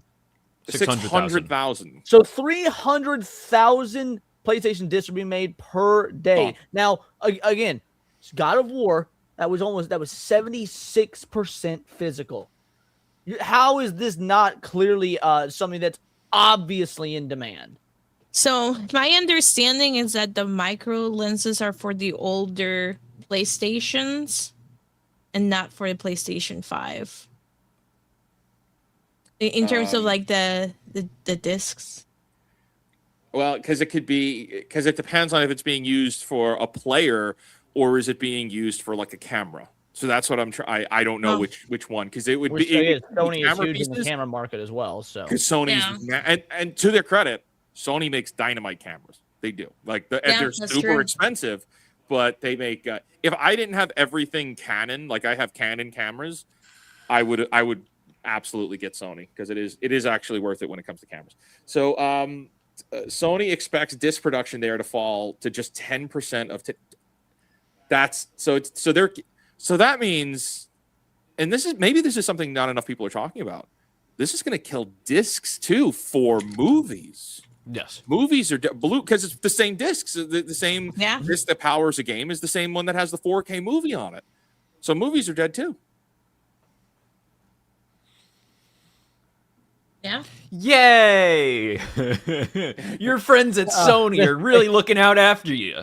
Japan, I know you guys are celebrating the 4th, but if you see this, can we please get the sequel to Godzilla -1 real quick before 2028? I need a physical of that at least. We need the physical copy. So Sony has invested $30 million, or really $34 million, into this transformation. The investment covers new manufacturing technology to support optical microlens production. Mass production of these microlenses could start as early as next year, which would tie into... Okay, well, also think about it. They're going to be incentivizing their own games to no longer make physical editions as well. Yeah. I think I talked with Hypno about this on stream a couple days ago. I said, I don't think Final Fantasy Revelation is going to get a disc. I think it's not. Bro, they're not going to have a disc edition. Granted, I don't play those dumbass Final Fantasy remakes because they're awful. But assuming I did, that would drive my OCD fucking nuts to have the first two physical and then not have the third. Oh my god, that is. I'm like thinking about it. It makes me uncomfortable. They are going to shit. I'm putting a bet on it that I think Final Fantasy VII Revelations is not going to have a PlayStation 5 disc. Will they have an Xbox disc? I don't know. But that would be just as bad. You'd have like 1, 2 PlayStation, and then 3 next to it is Xbox. Like, I don't even like when games have sequels on a different console because it throws off the size ratio on my shelf for my collection. Like, because I have to That's hilarious. Do I put all PS2 games and all PS3? Do I do them in alphabetical order? But sometimes that means the numbers would like, oh, this is driving me crazy. It's a really good question that just came up here. Fake Wizard, Sony isn't the only company that makes Blu-ray discs for movies, but it's definitely going to contract. So they're not they're not the only one that make the discs, but who owns the Blu-ray? Sony does. Yeah. So Blu-ray discs are Sony branded discs. So it's a licensing thing to produce those discs. Like that's part of the conversation. There's many more nuances that maybe I don't know about because I need to read into it more, but Sony owns Blu-ray discs. Might remember Microsoft had HD DVD, and that one lost the fight. Yeah. HD DVDs don't do anything now. Sony's move is no surprise here. Okay. Optical micro lenses are tiny components that focus and direct light in very small spaces. Marcus Strebel, who leads micro optics at Sony DADC, explains these lenses serve to miniaturize optical systems. This is a strategic pivot away from physical media towards optics technology. Yeah, but what's it going to? That's the difference. That's what I want to know. What are those drives for? So Sony's move is no surprise. It stopped making recordable Blu-ray discs in January 2025 and discontinued Blu-ray recorder hardware the following month.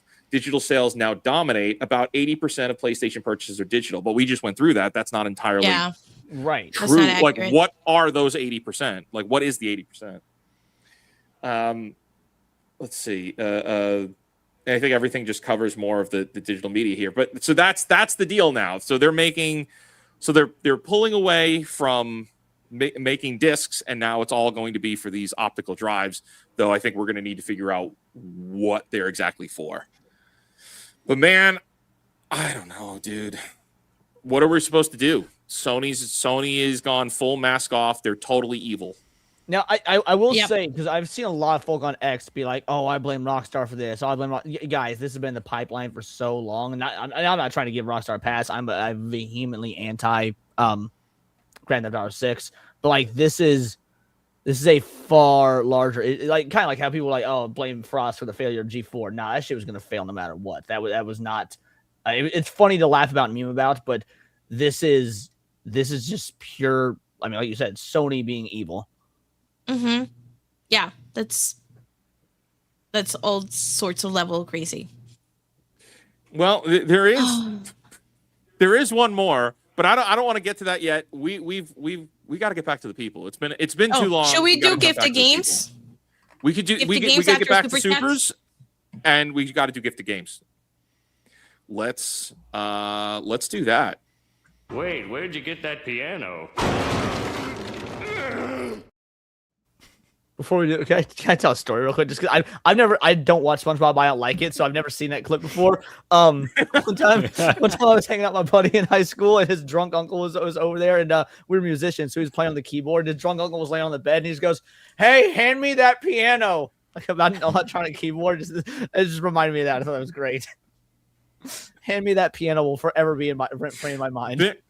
There are a whole bunch of like SpongeBob memes. SpongeBob as a show could get annoying sometimes, but there's always a meme to be found in every episode. Early on, at least. That's what's good about it. Very early on. The first 2 seasons, every episode has something you can use. Right.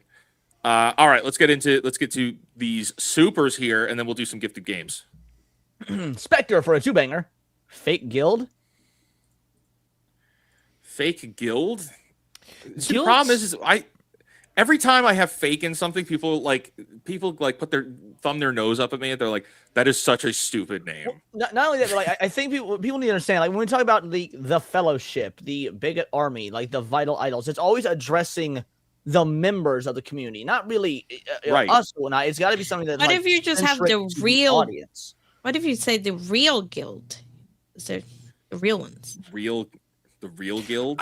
Guild is a good word to use, isn't it? We could work with guild. I don't think fake is straying away maybe from the fake part, but the guild could be something we work with. We got to see. The only way we can make guild work is if there's enough of us that do enough, not cosplay, but bad, like cringe LARPing, like at one time. To be fair, I cringe LARP as a professional YouTuber. You know what I mean? Like if we were to go to like we went to Siege, and if we were all dressed in like medieval World of Warcraft style crap, like then we could be the guild. Otherwise, I don't know. That's a toughie. I would do that. By the way, is anybody else cosplaying at Siege? Because I'm on the fence whether I'm going to or not. I try cosplay at like every con, but also it's like a professional event, so I don't know if I should. It's professional, but like not that. You could absolutely cosplay if you want. I'll probably bring like a cosplay from one day. Have a Sonic like onesie, video game cosplay. Oh my god, I have a Sonic onesie too. Tom, you are now my new best friend. And they're both gonna show up with their Sonic cosplay. I said cosplay, not be a furry. There's a big. Well, it's too late. They already bonded. This is what happened. This is what they're gonna do now. I'm scared. It's too late. Gilgamesh for a two-banger. My video has murder, cannibalism, and 2 twist endings. Well, hold on there, Shyamalan. Thank you for the two-banger, buddy. Xavier with a two-banger. Wizard, not a twink. Bro, his stats into strength.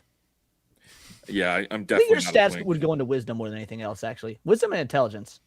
Maybe. I'd like to think charisma, but that's just not true. No, you don't get over 100K on YouTube without charisma, to be fair. So, like, yeah, I will say strength is probably your dump stat for sure.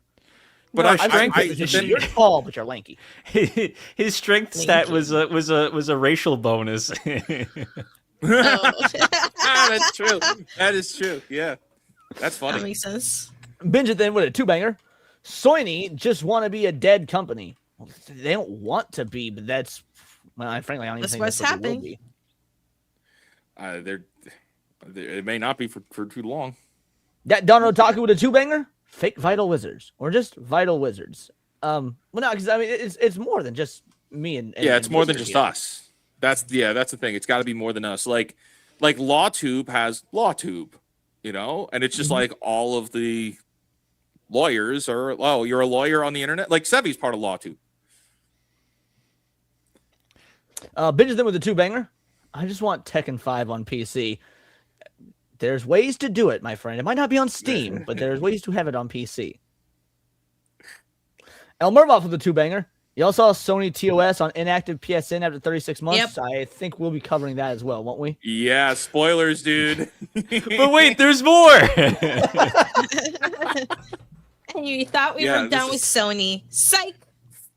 4th of July celebration. Hey, here Sony has gone full mask off evil. And if you call right now, we can add in this too. Actually, if you call in now, we can take away this too. Mushu for a 5-banger. Name should be something like from Parks and Rec, Mouse Rat or Scrotation Marks. Oh my gosh. Oh, that's bad. Scrotation Marks? That would be something that this community decides is a good name. Like we would work really hard to come up with a name, and then like the chat is just gonna be like, no, they're the Scrotation Marks, and it's like you can't escape it. Frieza Max, a 5-banger. Oh, fuck, someone's gonna clip me saying this. I'm a simp and proud. I'm a simp and I'm proud. Thank you, Frieza Max. Matt Trotter with a 5-banger. Fake Wizard. After watching your videos on Sony, I sold my PS5 and ordered myself a PC based. Big thanks for the push needed to get out of their system. Well done, homie. Hell yeah. Hell yeah, man. Yeah, I just got my gaming rig set up, and and it's a pre-build. And Cassie's not here to yell at me. I know she hates gamers that get the pre-builds, and I've had problems with it, but I could play games now. Like I could play any game now. And it loads fast, and I have no problems. Where it you looks can't play beautiful. any game on PlayStation. Yeah. Well, I mean, making your own PC can be hard. I mean, look at what happened to Keita. He could have fucked it up really, really badly. Could have gone so bad. He was lucky he didn't destroy his PC, So it's not for everybody. Shout out to Keita. And shout out to Atreus, who's playing Slay the Spire 2 right now. Is he still? I don't know. I have to check. I haven't checked. St. Hugo with a 2-banger. DRM is the actual issue. It's one of many, and it is a big one, I would agree. It is a very big problem. And hey, look, Steam is not off the hook with that. They are technically a DRM. Hey, this is Hypno and I talked about this. GOG should be cranking up the marketing right now. I was saying the same thing. Like this, what is happening right now is a gold mine marketing opportunity for GOG. Yeah, it is. They're dropping the ball bad. They should hire a bunch of interns. I said they should be reaching out to people like us, like small time creators, big time creators, shorts creators, and just be all right. Hey, whatever the marketing budget is that we have for this year, we got to add more to it and crank it up right now because the sky's the limit. Like the window is wide open, and people like we saw in the supers. Like I'm a living example of this. I just moved to PC as my main platform for gaming. Like fully officially. Okay, GOG, sell me something. I'm here to buy. Yeah, I found out about GOG, not from them or their marketing. One of my viewers told me about it in around the time I first started streaming. So we're talking like 2022, 2023. I was complaining that the classic Resident Evil games, or maybe it was classic Duke Nukem. It was some game wasn't on Steam, and they're like, "Why don't you just go to GOG?" And I was like, "What the fuck is GOG?" And like, good old game. Like I was like, "Oh," so I found out from a random fucking chatter. GOG doesn't know how to market. Yeah, they don't. They should do more. Maybe it'll be after we do Siege, we should put together like a formal contact GOG. Like I think that's a great we should do that. Oh yeah, we should do like a collective. Like we could do a whole marketing campaign and be like, hey, here is a collective of like content creators who have signed this letter to you to get your ass in gear. I think that would go viral, number one. I would love to do that. Akin to like a stop killing games kind of scenario, and like it's. I think we need to. I think we actually need to. I think we need to. Here's our petition to tell GOG. Dear GOG, try harder, please. Sincerely, the Chuds. Adero Soto with a 10-banger.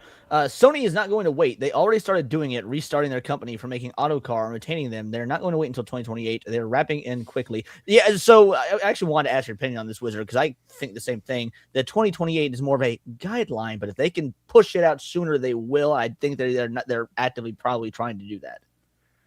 Oh yeah, I think that's we're just going to see less and less games ship with physical editions. Or if they do, they're empty boxes. But those discs, there's going to be less and less and less and less of those discs. Or we're gonna see they sell out sooner. The game sell. That's going to be the first tell is when we get like. I don't think it's going to be Wolverine.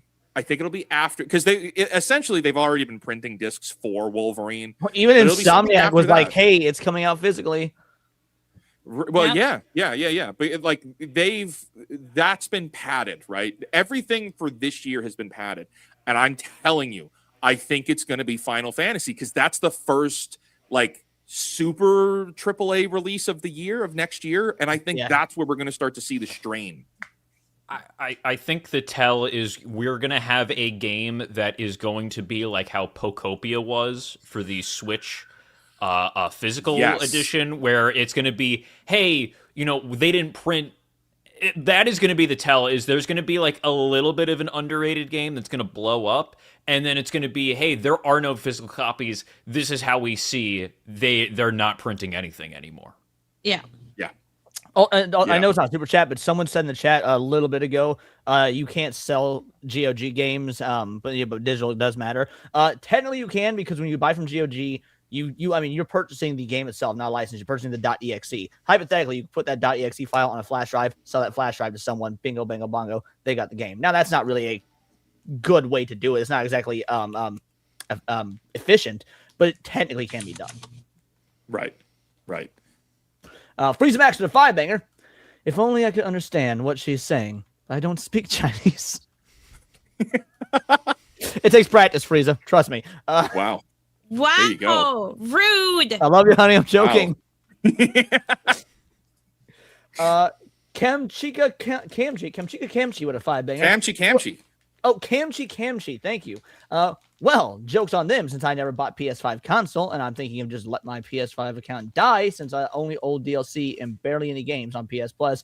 There's no games.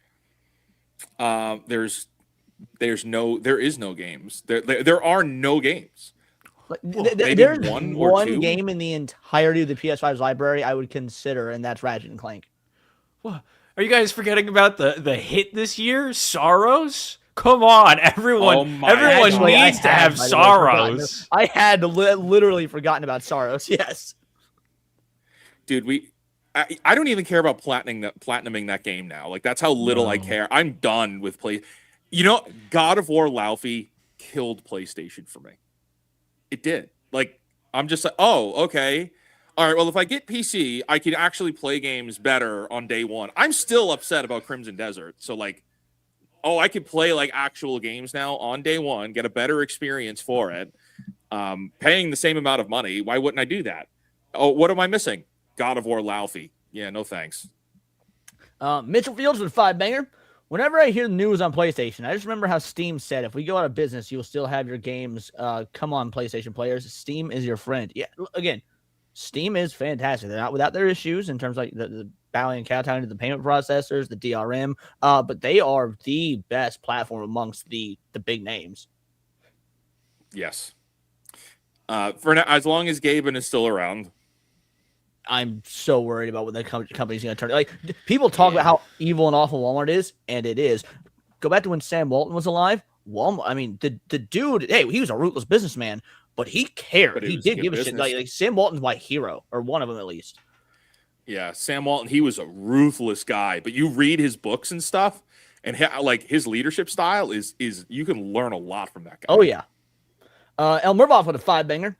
Great aunt passed away, got $50K, about to make small investments in old games. First, getting the old PS3, third party. Debating about some PS1, 2, and 3 games. I mean, don't blow it all in one place. You can do a whole lot with that to invest in your future, but that's still a very cool thing to do. And if you can find a copy of Sweet Code 2, I would highly recommend it because it's very rare. Look, to Leon's point there, that's quite a bit of money in a pretty rough economy. That's true. Take care of yourself first. But there's, if you want to pick up the hobby of like, scrolling on eBay and find it, like I used to just scroll through. I was collecting PS3 games that I never got, and I would find, it's like $10 with like free shipping. It's all right, great. You just put it in, you wait and watch. He also did say small. He said small investments. Well, fair enough. I get he said small investments. Once you start realizing, due to the fact that like PS1 games, Nintendo 64 games, they are so old, there's so few copies left because they've been lost to time and whatnot. A lot of them bitches end up being a lot more expensive than you expect. Yeah. Oh, good point. That's a good point. But yeah, if you can put the money away and just not touch it and let it grow, that's gonna be way better. Just Pick yourself up a copy of Viva Pinata before you can't. Gilgamesh with a 2-banger. Soon, Leon, with be Sony only. I'm sure that read well in your native language. That is foreboding. I am so confused about what that even means. El Repo with a 2-banger. You can't buy Digi-Games in other stores but PSN. Does anyone know what that means? Well, I'm not. I am not too sure. Like what? Like Digi? Digi could be digital or Digimon. Like I assume Digimon or digital. I thought you were assuming digital. I have Digimon games from Steam. Yeah. Okay. Well, it looks like you're wrong no matter what. Either way, thank you for the 2-banger. We appreciate that. Thank you. Right, Slur, for a 2-banger. Do you remember HD VHS tapes? Was that a thing? I don't remember that. No. Don't remember. But I do remember HD DVD. Dude, yes. Do you want to know what one of the very first HD DVDs ever printed was? What? Serenity. So it flopped twice. Really? Oh. Serenity flopped in the theaters. No. Oh, became one of the first HD DVDs. Serenity is one of the only movies I can think of that's a double flop, besides like Morbius. Oh my god. Dude. I do have Serenity in DVD. Timmy Brasher for a 5-banger. Eventually, you'll own nothing of entertainment that can't be recalled or changed. What are your thoughts on the audience making choices for films? Ooh, I'll just self-plug for a moment and say, Timmy, I talk about this a lot in my channel, so if you're not familiar, what up? I think that there is a future, and unfortunately, we've seen it with Angel Studios as like the experiment. But eventually, you're going to find people that get $50,000 from somebody passing away as an inheritance, and then they'll start a company that is about funding, like collecting money, which is then put into creating new movies. Okay, that's not what I thought you meant from creators. this message. By the way, your Angel Studios tweet about fuck you because the ending of Young Watch, that was fucking hilarious. Just so you know, like, yo, you guys get to donate money to a publicly traded company. Like I laughed my ass off when I saw that yesterday. Oh yeah, that was hilarious.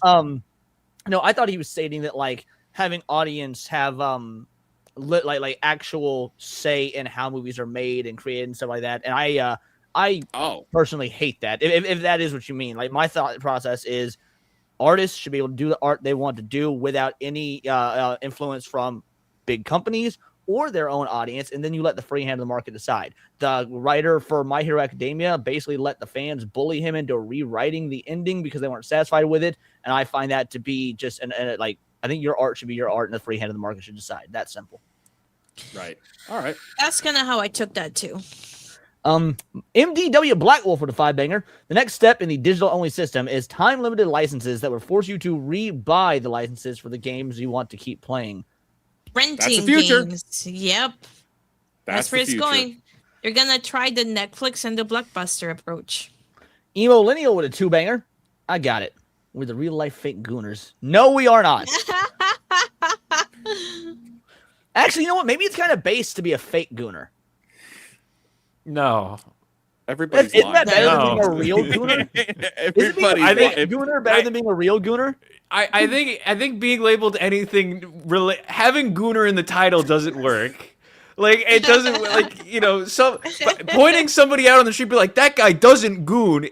Goon is still in the sentence. You know what? Someone's gonna look at him and go, I think this guy goons. Yeah. I think he's lying. Emo Lineal with a 5-banger. Think positively. What's the alternative to all this? Consoles are too expensive. Games will be digital only. Companies hate us. PC is inflated. Well, I don't know what you mean by PC is inflated, but when you say what's the alternative, the alternative is PC. I mean, I don't really know. Wizard, what do you think? Or really? PC is inflated, but it's only going to get worse. Okay, we are looking. Video games is. I remember seeing a clip from Dave Ramsey, who's like the investment guy from a couple like years ago. He's like, well, it's only going to get worse in housing. So if you want a house and you think it's too expensive now, don't wait because it's going to get worse. Okay, This is not financial advice at all like that. I'm just quoting Dave Ramsey. But when we look at gaming, that's exactly what's about to happen. So the prices we have now will go up by Christmas of this year.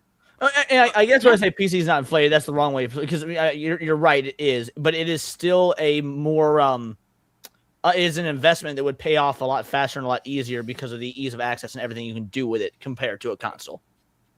We've talked about it on SNH last week, and we do it all the time, really. But okay, if the baseline now for consoles is $1,000, which it is. Okay, Either PS5 and Xbox Series X are moving to $1,000, or the next gen console will be $1,000+.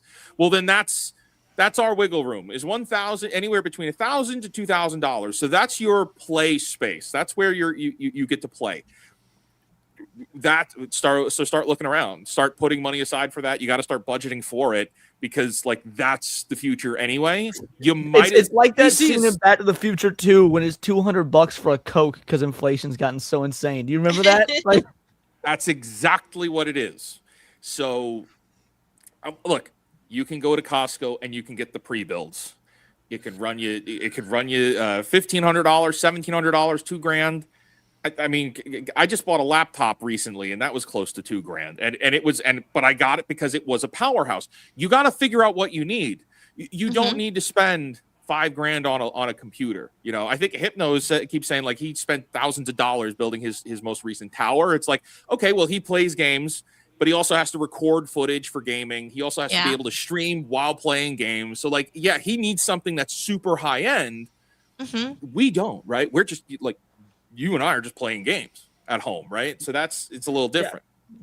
Exactly. Yeah, my entire PC, I built mine for like 3,500, and it was because specifically it's like I need video rendering to be done in a snap because after I'm recording and do my editing and whatnot, I need it to render so I can post it. Like that was the main goal. Gaming was actually secondary, but because of the stuff I needed for rendering, it happened to also be really good for gaming. Exactly. It's a great question. Rongov for a 5-banger. For anyone looking to move from PSN to PC, great time to do it. Steam Summer Sale is still live. It's true. It's got 5 more days. Awesome. Yes, it is. Benja then with a 10-banger. Am I wrong in thinking that capitalism is Darwinistic by nature? Getting rid of Blu-ray discs manufacturing just looks like an amputation to keep main organism alive, despite the outlook. Well, I mean, that's a whole stream discussion on its own. Yeah, that's a lot. That's a whole stream discussion. I would have to look into it a little bit further to figure out which angle you're coming from because I don't know which angle. To me, this reads as like seeing it in a negative light, but to me, like Darwinism, it would be positive because again, it's all about when employed correctly. Yeah, exactly, adaptation. Yeah, as opposed to just removing the concept of adaptation. Which, by the way, what's going on with Sony and whatnot isn't capitalism. It's actually the antithesis to it. There is no free market. They're deciding for you as opposed to letting. They're trying to create a monopoly, so you're only buying from them, and you have no choice but to buy from them. And it would be a legal monopoly because there's 4 competitors. Well, Nintendo's a competitor, so we were not a monopoly. Yeah. But you're playing anti-consumer. More than 4 competitors. But they are. There's 4 competitors in the gaming space. Plus, Sony is in so many other tech avenues. They've got competitors in all those spaces as well. Yeah. Right. It's a very good question. I mean, the last thing I would say on that is we mistake these definitions as like, oh, well, capitalism is bad. Why? Because the corporations are bad. Okay, but the corporations are only able to be bad because they are empowered by people still buying shit from them. If the buying class was educated, we would be able to fight back. And by regulations and other political moves that put that hamper the free market. So it's a 2-pronged attack. Yes. That's a very good super there. Yeah, thank you. Cheesytarian with a 5-banger. If we can call enough congressional policymakers, can we nuke Sony for their crimes against humanity? If not, can we start a GoFundMe? It is wild how many politicians have been calling out Sony. Yeah. Like from all over the world. Have you seen that? I've seen a few, and it's great, but they need to start doing something about it. They need to do something other than just complain. Because when the super PAC gets a big endorsement, what are we supposed to trust? Because unfortunately, it reads as, "Yes, fellow gamers, I am not happy about it too. Vote for me." Yeah, but you're also not doing anything about it, And I think that's one of my tweets. Is like, okay, great, but like, what is being done about it? Particularly Brazil, who is notoriously like for companies and anti-consumers. I get for me, it was more just like the fact that France, the president of France or whatever is calling out. I'm like, I already hate the French. I'm loving Expedition 33. Stop giving me another reason to go be kind to the French. Vengeance then with a 2-banger. Epiphany. Micro lenses can be used for fiber optics. I don't know that that's true or not. So I don't know about you guys. That might be beyond. That might be beyond us. But hey, if they're creating more technology for fiber, are we gonna get better internet connection? I would say the U.S. is so behind. Our infrastructure fucking sucks. Oh, we got fiber optic internet. Yeah, fiber to the node. Then it's still copper into your house, you dumb twat. Like that's right. We still we still run on copper. El Mervat with a 2-banger. eBay. Only a few G's. Rest going to high yield savings. Oh, the rest is going to high yield savings. See, not financial advice, but I would. There you go. Good idea from my point of view. Well, eBay, but then also if you're looking for games, Facebook Marketplace, you will probably find somebody getting rid of something that does not know its worth. I had a buddy who was able to get Pokemon White and Heart Gold for like $60. That is awesome, and it was because the guy did not know it was worth. Don't sleep on Craigslist either. I know it sounds like such a boomer thing, but Craigslist, because it's mostly boomers that use Craigslist, you all see a lot of the same thing. I've gotten some banger deals on Craigslist. Yes, take advantage of the single moms that don't know what they're selling. There you go. Gilgamesh for the 2-banger. Leon will soon be a Sony digital code. Nah, dude, Sony wouldn't do that because I break every single Sony TOS. They wouldn't dare. Wow. Matt, They got stand it over out that for you 10 tonight, banger. brother. Now that you mentioned Morbius, do you think maybe Sony is getting back at us for tricking them into releasing Morbius to theater? No, but that's a great idea. There's a story there, man. Like destroying the entire way to own games just as a petty get back at people for fucking memeing on Morbius is hilarious. That's hilarious. Dennis Soto with a Tim Banger. Truly do not need digital rights than more consumer rights in this dark era. However, politicians are just arguing one another as always until the boomers or millennials, especially the boomer, in office. Yeah. Having any politician go in to like create a new digital rights law is like it's the monkey's paw finger curling up because there's going to be something bad that comes with it. Even if the law is initially a good law, just 10 years later it's amended when a new politician's in office. Like Benjamin with a 2-banger. Fake Wizard Fraud Gang. Y'all are bad at this. No, that's horrible. Y'all are really, I mean, that's not a good. No, that inspires trust. Yeah, we're the frauds. We're the frauds. Fraud gang. Yeah. Jason Nelson with a 2-banger. How is this different than SaaS and what Adobe says? SaaS? I'm not familiar with SaaS. Software as a service. Okay. It's not a company. It's the concept. Gotcha. Come on. I read a super chat, Matt. It was not me. Not super chat. I read a chat. Somebody suggested that, so I read it.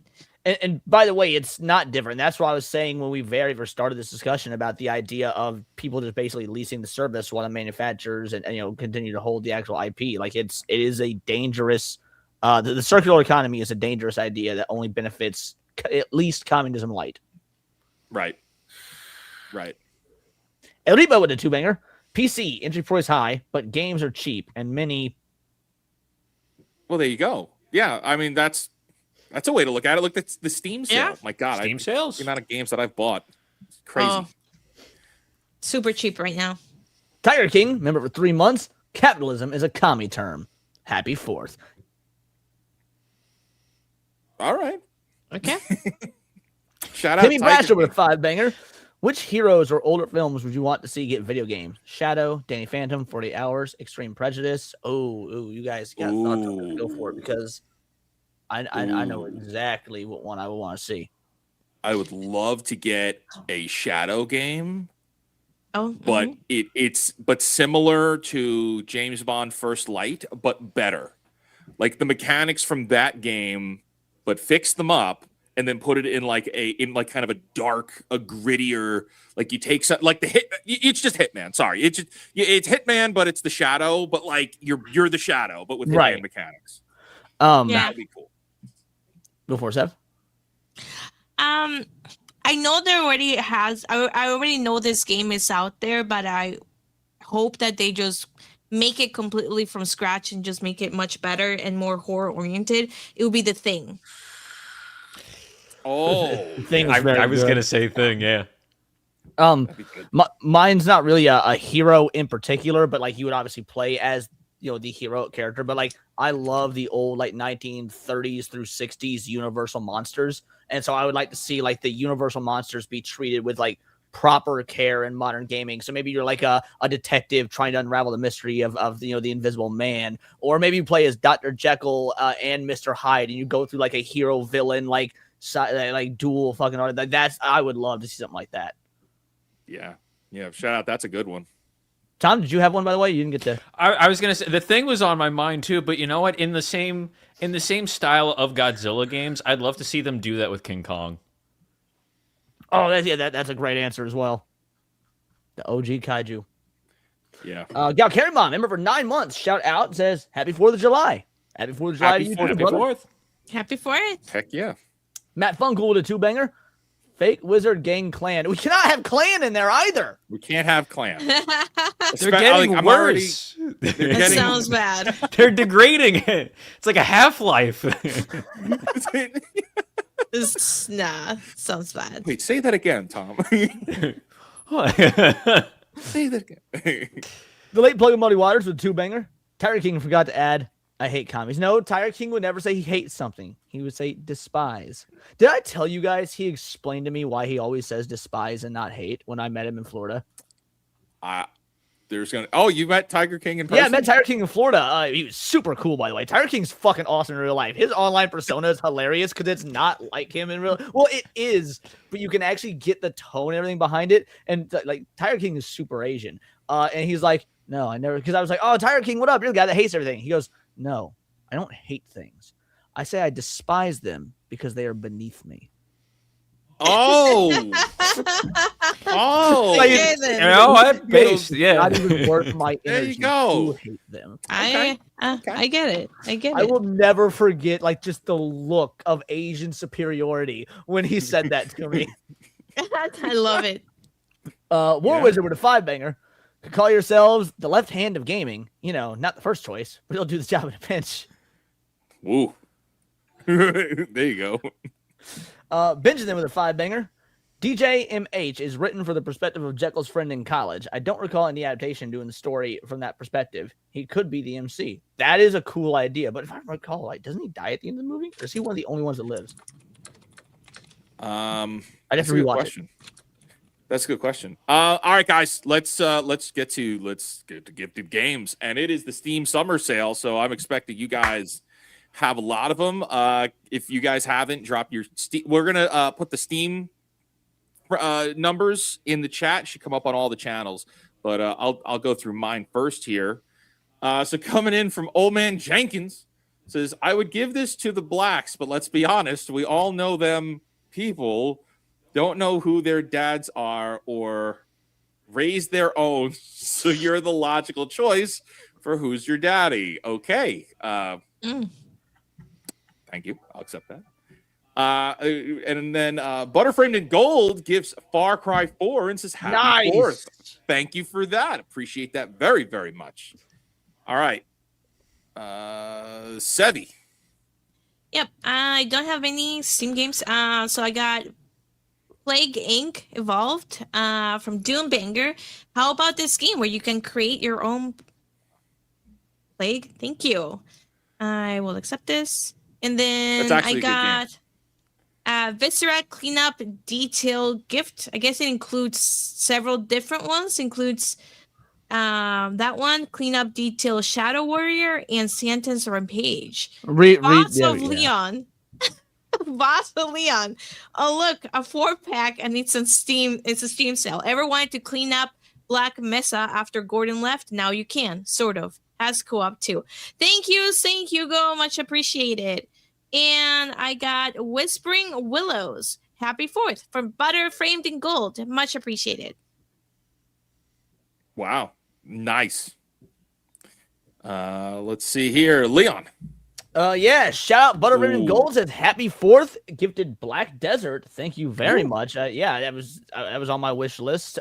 Pretty sure, isn't it in the same universe as Crimson Desert? Like, it's the prequel style thing. That's why I think so. Yes. Close. And then Butter Framed in Gold again. Fragile, shout out. Get pulled into the nightmares of realities. You play an abducted girl from the Gur district of Ulaanbaatar, Mongolia. So, you know, it seems like a terrible, horrible, awful, fucking like horror game. That which seems is terrifying. Stuff I love. Yeah, stuff I love. So shout out. Thank you, Butter Framed in Gold. And for some reason it's all right. So let's start at the top here. I beat EB is this. Here's Undertale. For when you're not Undertale. Well, I did promise my crew I would stream this game if I ever got it, because I've never actually played it, and a lot of them really want me to see me play it for the first time. So shout out. Thank you very much. Let's see. Then we got from Damon Carroll, Milking Mira. No, wait, Milking Sophie. Since Nintendo doesn't want it, you can have it. FYI, Steam will let you buy my DLC gosh. people. Thank you, buddy. Appreciate my God. you. Here you go. Enjoy the game, bro. So Doombanger, thank you so much. I appreciate it. I was just gifted this, so I'm gonna decline this one, but I do appreciate it. Thank you.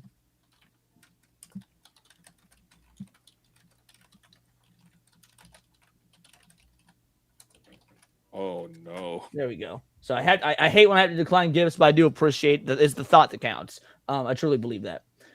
Caleb Wesker, St. Hugo, Played this myself for about an hour so far. I think I really like this one. Yes, Alisa. I've actually looked into this game. This looks awesome. Thank you. Truly appreciated. And then it came in with also the Viscera cleanup. Tinfoil Hater. Oh, look, a 4-pack into the Steam sale. Everyone wanted to play Black Mesa cleanup. So same messages as he gave Sevy. Thank you so much, Caleb. I appreciate you, homie. From Mission Impossible, Bro Force, a side-scrolling adventure. Pretty challenging. Can you finish the levels and get to the end? Tune in for the next episode of Bro Force. Should have read that in the Dragon Ball cadence. I didn't realize that was going for, but thank you. Old Man Giant, you most likely wish for this. You most likely wish this was a furry Fudo wrestling game with baby oil. Well, too bad. Get help. Absolutely nothing. Dude gifted me absolutely nothing. What a legend. And then Caleb again, happy 4th of July from a German, gifting you the original Wolfenstein 3D. That might be the most base thing that could have happened. Like a German gifting me that's legendary. Thank you. And then from a Kick in the Nuts, this is from Hypnotic. Have fun. At home with Stepsis Simulator. So oh my god. Appreciate you. Thank you. Means the world to me. Yo. Anybody else got any gifted? Okay, because I got one more here coming from Hypnotic himself, who must be watching the stream but won't jump on with us here. Gives Life is Strange Reunion. Play this game and put some hair on your chest. This is a real man's game. If you want to be PC Master Race, you need to start playing real games. Enjoy. Well, thank you for that, Hypnotic. Man, you want to know the bitch of the bunch? The first Life is Strange game is actually decent enough. I enjoyed it. I'll never replay it because it doesn't have a lot of replay value, but the first Life is Strange game had more better than it did bad. I also received one more, if you don't mind. Let me just share my screen real quick. Shout out to Sleeping Nova. Thank you so much. Blade Strangers. What the hell is Blade Strangers? A malevolent force known only as Lena is devouring data from the vast. So, okay, it seems like a anime Digimon style thing. It's awesome. Thank you. And what are you people doing? All right, hold on. Oh my God. Chair Simulator. No. Your people are only good at being the title of the game. The Quartering. Happy Slavery Day. No R's left. God damn. It's not Juneteenth, bro, but thank you. I appreciate you. And then Great Ape. I enjoyed this until it kept crashing on me. Open World Comfort Slop. It's funny because I'll accept this. Thank you very much, Great Ape. I was really interested in that game when it was like first being shown off in the trailers. It seemed like a horror game. Then I found out it wasn't. I was like, oh, now I'm less interested. But I've also heard people really enjoy it. So maybe it's a great game. So yeah, thank you. Man, you guys are awesome. This community is incredible, and we will get a name. And not a clan. This community is incredible, and not a clan. Community. Not a clan. We're gonna avoid fake. We're not gonna be. Someone should send a tray as Plug Masters. Oh, I got one gift to game. Do you mind if I share it? Yeah. All right. Here we go. Thank you, Sleeping Nova. Got Blade Strangers. Much appreciated. Nice. Okay. All right. So with that, let's get back to we still have some topics we're going to get into. Let's do it. Let me pull up the right page here. All right. So wrapping up the Sony discussion. And this is like the big one because this just hit today. I mean, it started being talked about yesterday, but like really today, this topic popped off online. Closing your account. So I'm just going to go ahead and read here. 21, closing your account. This is part of the terms and service with Sony. 21.1, you may close your account by contacting us using the details in section 28. Okay. 21.2, if you have not used your account for at least 36 months, we may take steps to close it. In that case, we will contact you via the email address registered to your account and give you 6 months to either log into your account or contact us and tell us to keep your account open. 21.3, after your account is closed, you will not be able to access the PlayStation Online service or use the digital products purchased with that account. Now, We don't know how long this has kind of been in there. This may have been in the fine print for a long time and we didn't know it. But you know what? This is gnarly. This is serious. Because what is there's no definition here. I mean, Sevi, you're the one that knows a little bit about the law and specifics in terms of service stuff and contracts, right? There's no specifics on there about what that means. If I log into a browser from a computer, does that count? If I log in, do I have to log in from a PlayStation 4? Will that count? What about my PS3? Will that count? Or is the lack of language there allowing them to get away with more? It's vague enough that it could mean that a logging to your account could be just going into your browser and then logging in, or it could be that you need to actually get into your PlayStation. So we won't know until these emails actually start coming out. Let me see if I can find a search on anybody ever getting this email.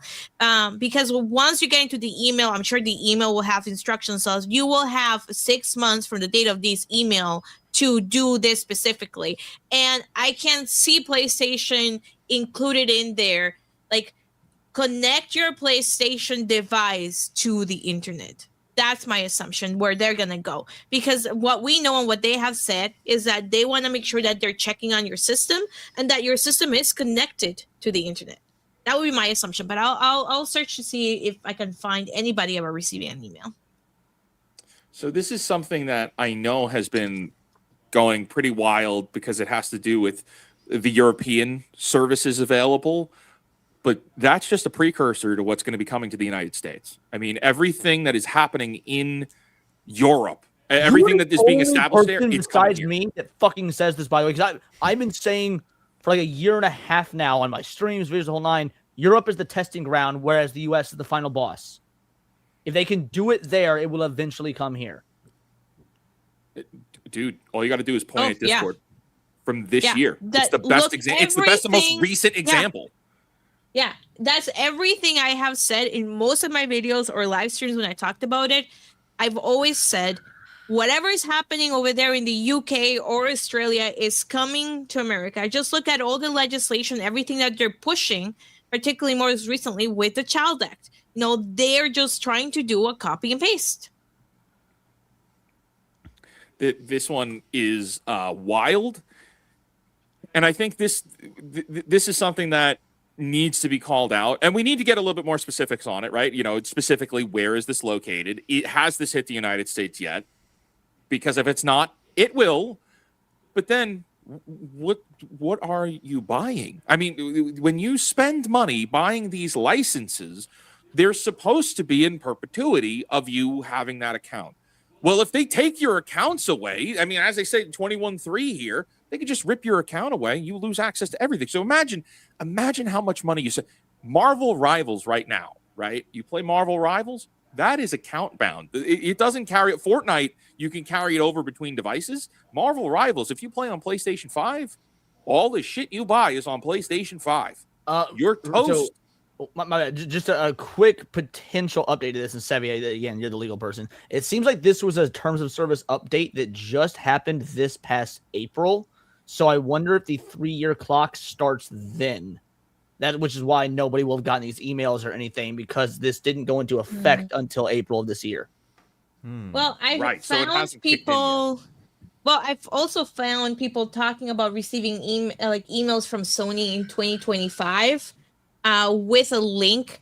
But what they have talked about before then is the link is just to basically you click the link from your email to log into your Sony account on the browser. Oh yeah, click a link from Sony in your email because Sony doesn't get hacked every 3 fucking years. I know, right? But because I found 2 instances of 2 people complaining about it, saying I got this email from Sony and it's not working.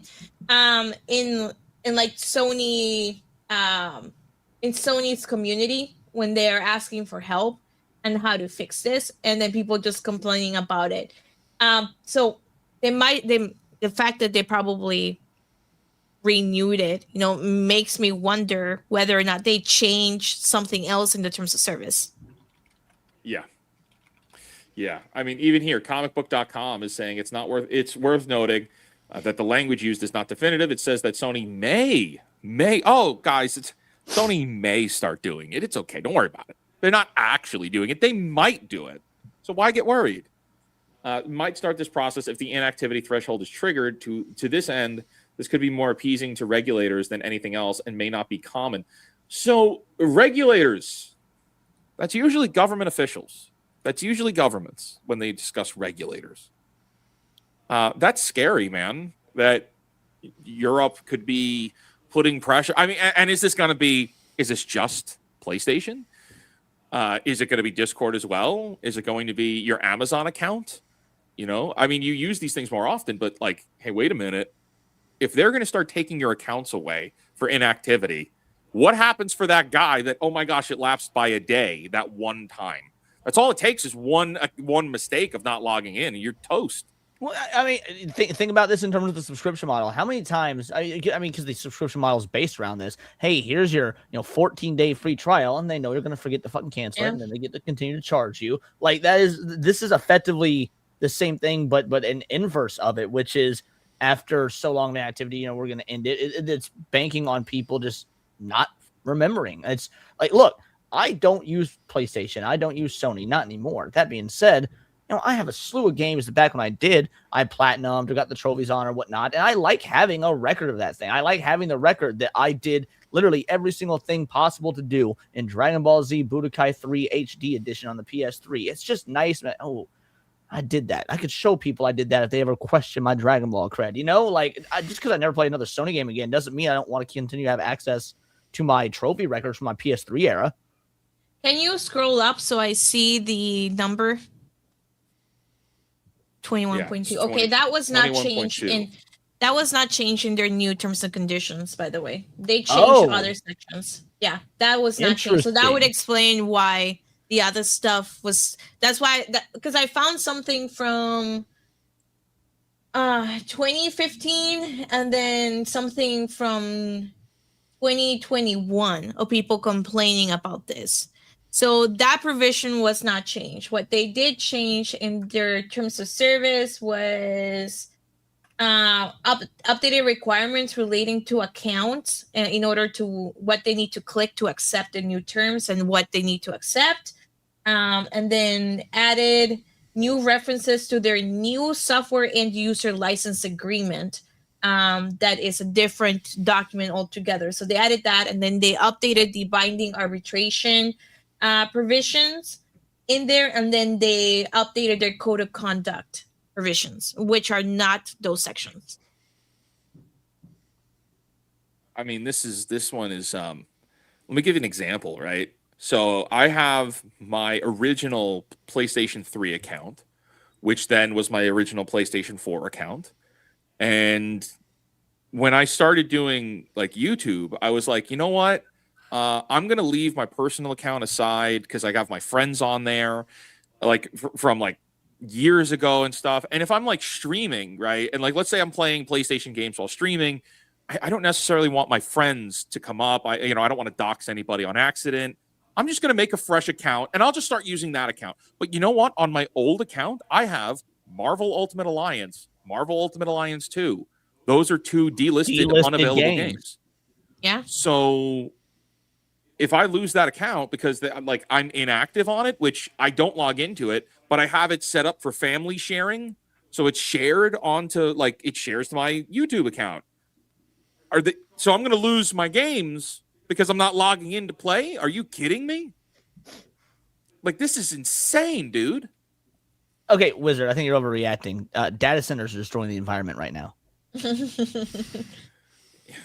Let's get some 78 degrees in the chat over here. All right, 78 degree AC. We get some crisp 78s. Crisp 78s. 78s in the chat right now. I want to see crisp 78s.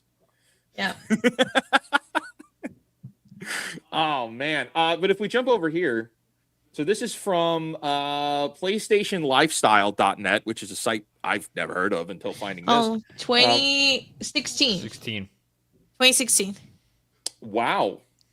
Yeah. Oh, Sony can close inactive PlayStation Network accounts in Europe, according to new terms of service. Oh, Europe! What a shock! Oh. Yeah. Yeah. So this is something that's been... That's what I was saying. That's what I was saying. It's been going for a long time. So this is not exactly new. Finding. So what this I means do is like that this shows how autistic the internet is that Sony has pissed them off so much. They're now going back in time to retroactively find every evil thing Sony ever did from them. Yeah. That is a sign that Sony's in the shithouse. Yep. If people are really digging through, and we're finding articles from 10 years ago, pulling up the dirty laundry here. What I also did find is that people were commenting that it seemed like Sony was targeting more accounts that didn't make any purchases. So if you just have an account and you're just playing free games, they're more likely to delete your account than if you use your account to actually give them money. Okay, so they have a little bit of respect there for their buyers. Yes, Tara Crystal, I'll send you my link. There is something interesting here, though. We may so this is the 2016 version. We may close your account if it has not been used for at least 24 months. So they've changed that. So now it's 3 years instead of 2 years. Now it's 3 years. Yes. Mm-hmm. Yeah. Oh well, look at that. Sony's the good guy after all. They're giving us an extra year. We give you an extra year and a half because there's that 6-month grace period too. They're so benevolent. Yeah. Yeah, they're benevolent. Yeah, they're good guys. Okay. If you want to talk about them being like, look at the second sentence. In both cases, we will not provide you with a refund. Of your unused wallet funds and unexpired periods of subscriptions, unless we are required to do so by law. Yeah. After your account is closed, you will not be able to access. See, there's more specifics in this version. Yeah. So 10 years ago, they were given more specific details. Now everything is gray area. They're not explaining what they're actually doing. In all these screenshots, like Asha, you know what you got to do. Like you said earlier, the rumor is she's very Twitter addicted. Like if we could just get Asha to be like, dude, we could fix Xbox overnight just by pointing out everything Sony is doing. You know what? I'm just gonna start tagging her on everything. I'm gonna tag her on everything going forward. All my bullshitting on Sony, I will just tag her. I like Asha, by the way. I genuinely think Asha has her heart in the right place. I don't know if her shit's gonna work, but I think she's got her heart in the right place. And so yeah. But it's crazy because I mean the only thing I can think of in terms of why they changed their terms of service was because of the laws in Europe and the notice that they require before they can pull the rug under people. That's the only thing. Like in the not UK, but in the EU, the laws do require you provide certain notice, or they don't allow you at all to change it. So that's probably the reason why it got changed. Yep. So that's the whole can of worms with Sony as of this week. But pivoting, you talked about Asha. I think that's a good pivot point for us to talk about the upcoming historic Xbox layoffs that are supposed to be coming this week. Now, this is from Vice from a couple of days ago, June 30th. Xbox layoffs could be the largest in gaming history, says Insider. Whatever the largest in gaming history is not enough. Do more. Okay, so I kind of want to go around and see, like, we've all been talking about this. We've been following the details. They're saying it's going to be historic. Do we think? Do you realize? There could be. There could. So we need the to last put our time, thinking caps on. Got to put the thinking caps on. Last year, Microsoft laid off 9,000 people.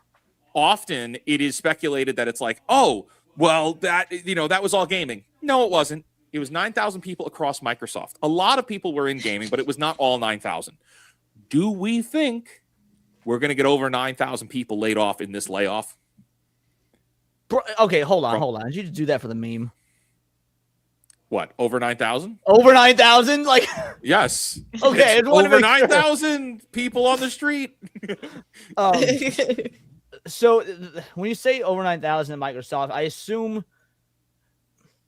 I guess let me ask a question first. Let's apply this to Sony. Let's say there was layoffs at Insomniac. Is that like legally reported as layoffs at Sony because Sony owns Insomniac, or because it's a subsidiary is allowed to be reported different? Does anyone know the answer to that? Well, they own it. It isn't. Is it a company owned by? When we look at like Blue Host, whatever the company that did Demon Souls got fired from Sony when Sony shut down the studio, it was considered Sony Layoffs. Okay, guys. See, I want that's why I need it because I didn't know if they because obviously they cut the books, hide the numbers. Me and Hypno were talking about this. I think you agreed as well on SNH last week that that the number of gaming layoffs between 2024 and the January 2026 is so far at about 45,000.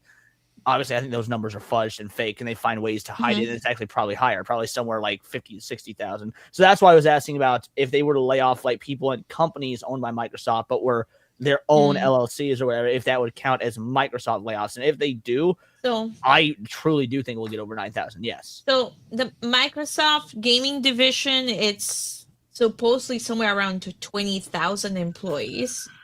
Microsoft and the entire company, as you know, completely, it's about 230,000 employees, right?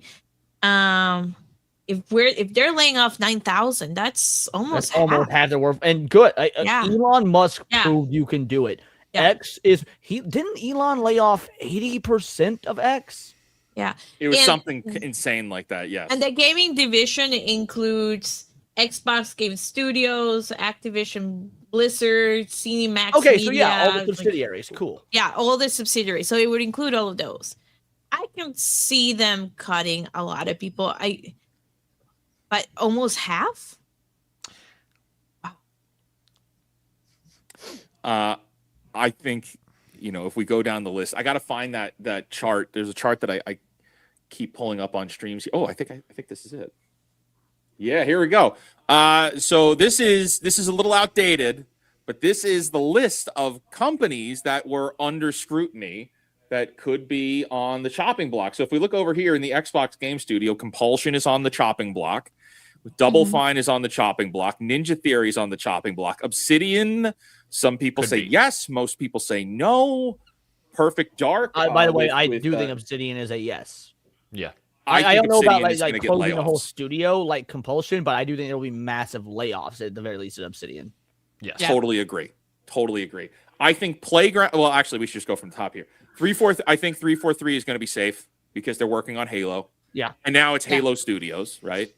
Clockwork Revolution. Nobody is talking about In Exile. No one is talking about Mojang. Playground Games is working on Fable and those the Forza games. Make bank. If we look at Rare, I think Sea of Thieves crushes it. Sea of Thieves, I think, is fine. The Coalition, guys, if it really costs $400 million to make Gears of War E-Day, holy crap, this company is destroyed. Next year is when their layoffs are. They are now talking about Undead Labs and the State of Decay game being at risk. We've got the Initiative; they're already dead. Forza Motorsports is going to be fine. World's Edge, no one has mentioned this. Any other? To be fair, I don't think people know what World's Edge is. I don't know what World's Edge is, and I cover this shit for a living. Age of Empires. Age of Empires. Mythology. Okay, gotcha. Yeah. Xbox Game Studio Publishing. So these are smaller parties inside of there. One of the reports that I read said Flight Simulator might be on the list. And that's insane that the Flight Simulator company could be getting hit with layoffs. I don't think it's going to go away, but layoffs, I mean, hey, anything's possible, right? Now, if we scroll over, Bethesda, talk about a company that needs to get. Oh, this is definitely they need a win out of date. They need to be completely carved out. do. If I was Asha Sharma, I would walk in to Bethesda and say, Todd, we need to have a meeting. Todd, what is happening here? Asha, it just works. No, it fucking doesn't, Todd. It does not. It does not. If we really Skyrim again. No. If we just release Skyrim, it's going to fix everything. Great. No, but id. I actually think that id might be again not going to close, but I think there might be some layoffs after. I mean, Doom: The Dark Ages was. It wasn't panned per se, but it released to middling sales and middling reviews. So obviously there's the brand is in decline compared to the previous Dooms. So Tom and I have some insight on that now, as far as the game is concerned. Yeah, I especially with it being this is Monday, Tuesday is when they're releasing the DLC for Doom: The Dark Ages, and they are trying to hype up that this DLC is almost like a full campaign's worth. That this DLC is supposed to be a sequel. So I don't think that they're going to be on the chopping block this round. I think they are going to be waiting post DLC before they make like this is their last hurrah of like, this is your last chance. You got to try to get people back because, you know, Dark Ages did not sell as well as Eternal did. So I think that Tuesday is going to be the call for how does ID shape up in this new Xbox environment. Okay. There's something to be said about Doom: The Dark Ages, though. So Doom: Dark Ages dropped at a time when we were all gang-piling, ripping on Game Pass. Yes. It was released at the worst time. We were shitting on Phil Spencer. We were shitting on Sarah Bond. They had just dropped Avowed, and so we were dogpiling Xbox. They were making terrible decisions. Everything is an Xbox campaign was in full force, and they dropped Doom: The Dark Ages, and it was a Game Pass title. And like right now, it's on sale with the Steam sale, and Tom and I have been playing it, and that game is not bad. It's not a bad game. It's nothing to it. That's why I was being talking about how action game. Oh, my bad. Continue. I thought. Well, to piggyback off of that, it was not only was it a Game Pass game, but it was another. This is a $70 title. It was, if I remember correctly, it was a $70 title, and they had like either a $100 deluxe edition or it was a $90 deluxe edition, and they shoehorned in the if you pay the $90, you get to play it early. And that was one of those. It was during that time period where when studios were doing stuff like that, people went, "I'm not going to buy it." Period. And we saw that with, with Obsidian, with Outer Worlds 2 or Outer Worlds 2. They did their, hey, this is going to be an $80 title, and what happened? Oh, well, we'll make it 70. We're not going to make it 80. So nobody bought it anyway. Like people were turned off to the area around it than the actual game. So if this DLC is like, great that people end up buying not only the DLC but the game itself, then maybe ID will stick around. I think it's going to be after Monday. We're not going to see it on Monday. I think it's going to be after. It'll be the secondary wave because I think this is going to be coming in waves depending on how well some of these games are coming out. So what do you think the next wave is? Like pre-holiday 2026? Either pre-holiday or it's gonna be January. Okay. Okay. I think that's a really good question. When will the next wave be? The layoffs that are happening right now have nothing to do with anything releasing this year.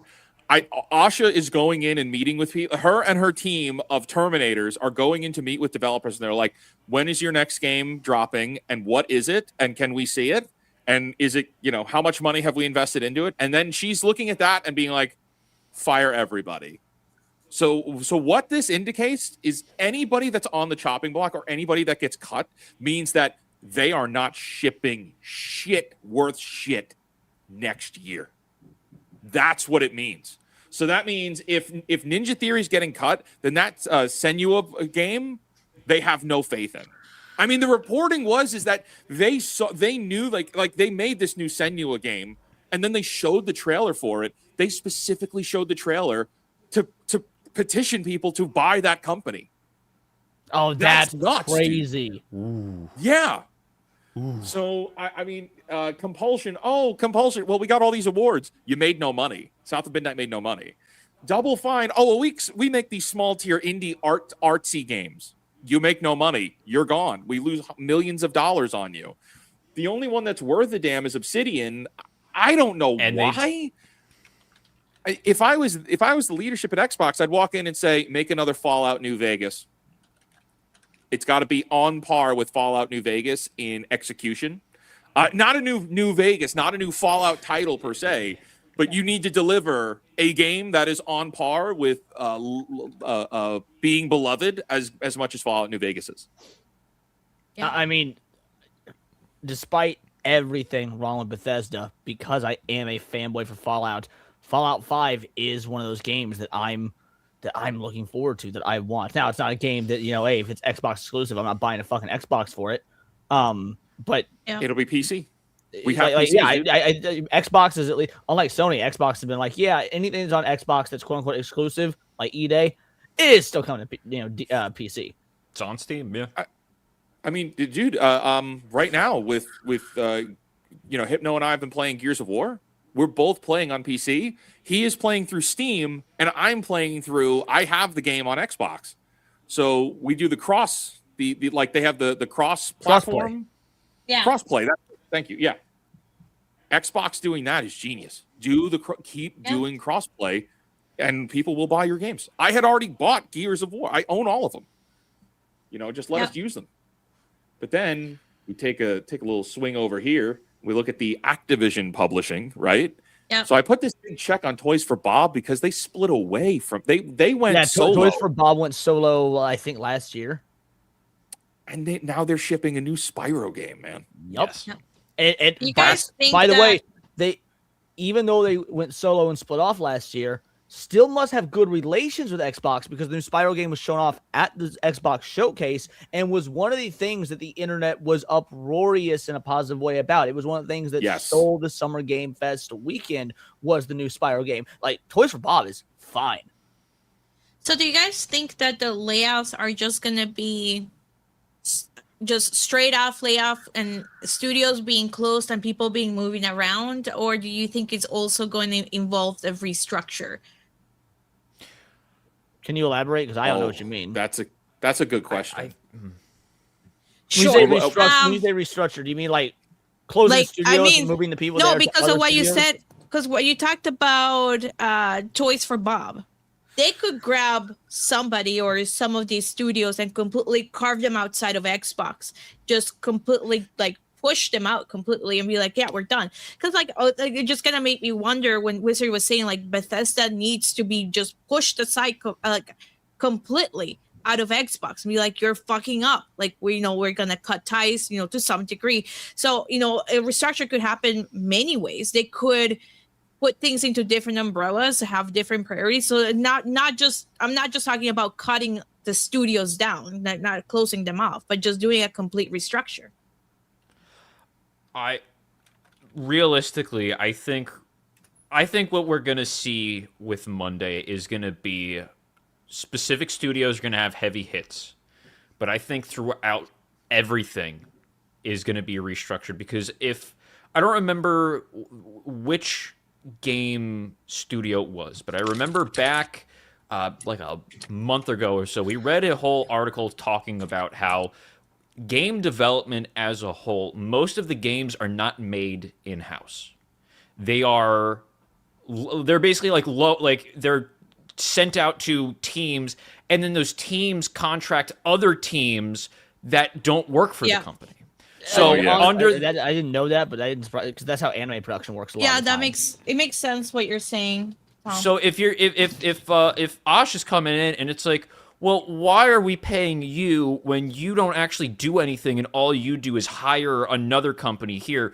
We'll just fire you and hire that company regardless. So I think what we're going to see is the game, the specific studios that have been stinking, they're going to see heavy cutbacks. But I think across the board, it's going to be what do you do here? You hire somebody else to do your job? Okay, bye-bye. We'll just keep that person who does your job. I think that's what we're going to see across the board. I think I might be mistaken, but I really think it was Playground Games that was reported to be doing that, Tom. And it was because the workload on Fable and on Forza are so dense that we're literally talking about corporate outsourcing to smaller production companies to make parts of games. Yes. So when they can't do it all in-house, it is cheaper for them to hire a third-party producer to make specific assets or to make specific things that are then brought in and injected into the final cut of the game. And while I get that from a financial perspective, that's a smarter thing to do, from a creative perspective, which, that's the thing that actually does sell games. That's why the golden age of gaming was, about 1992 to, let's say, 2008 or so. If you can't make it all in-house, then you shouldn't be making games. I think that's the reality we're going to be seeing. I just don't think that they're gonna keep things in house because it's gonna be a lot cheaper just to hire the smaller companies to do it, because then they will do it for they're cheap. They don't have unions that they have to deal with, right? And then they can get to just pass the buck.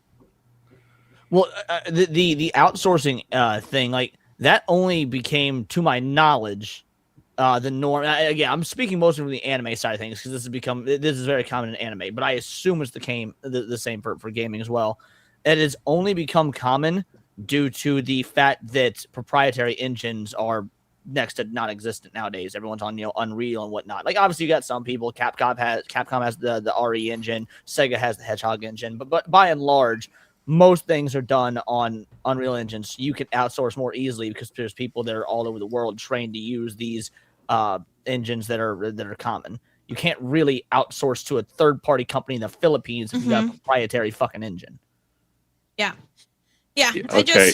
I just don't think this is gonna be just a normal layoff. I think my opinion is that it's gonna come with some restructuring.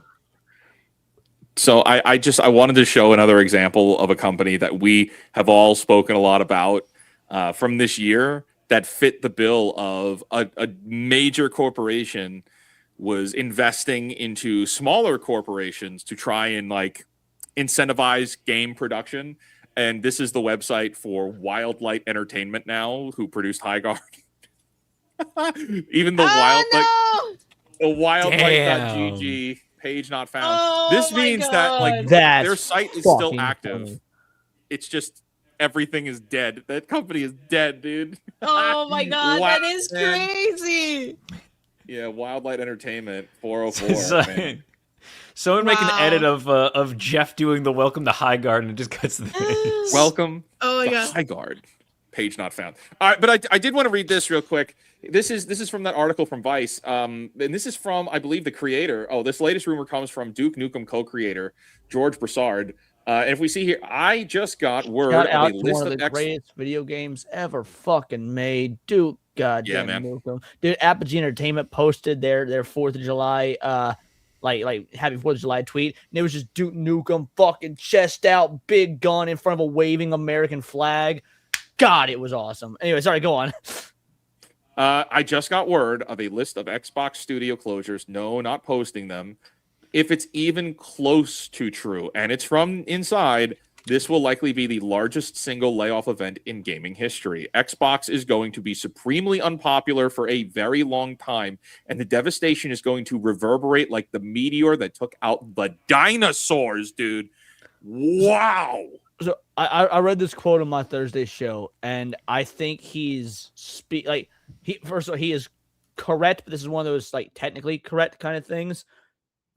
When he says Xbox is going to be supremely unpopular, he only means within the, or at least I would hope he only means within the industry, because with the gamers are gonna beat their meat this for the next 3 fucking weeks.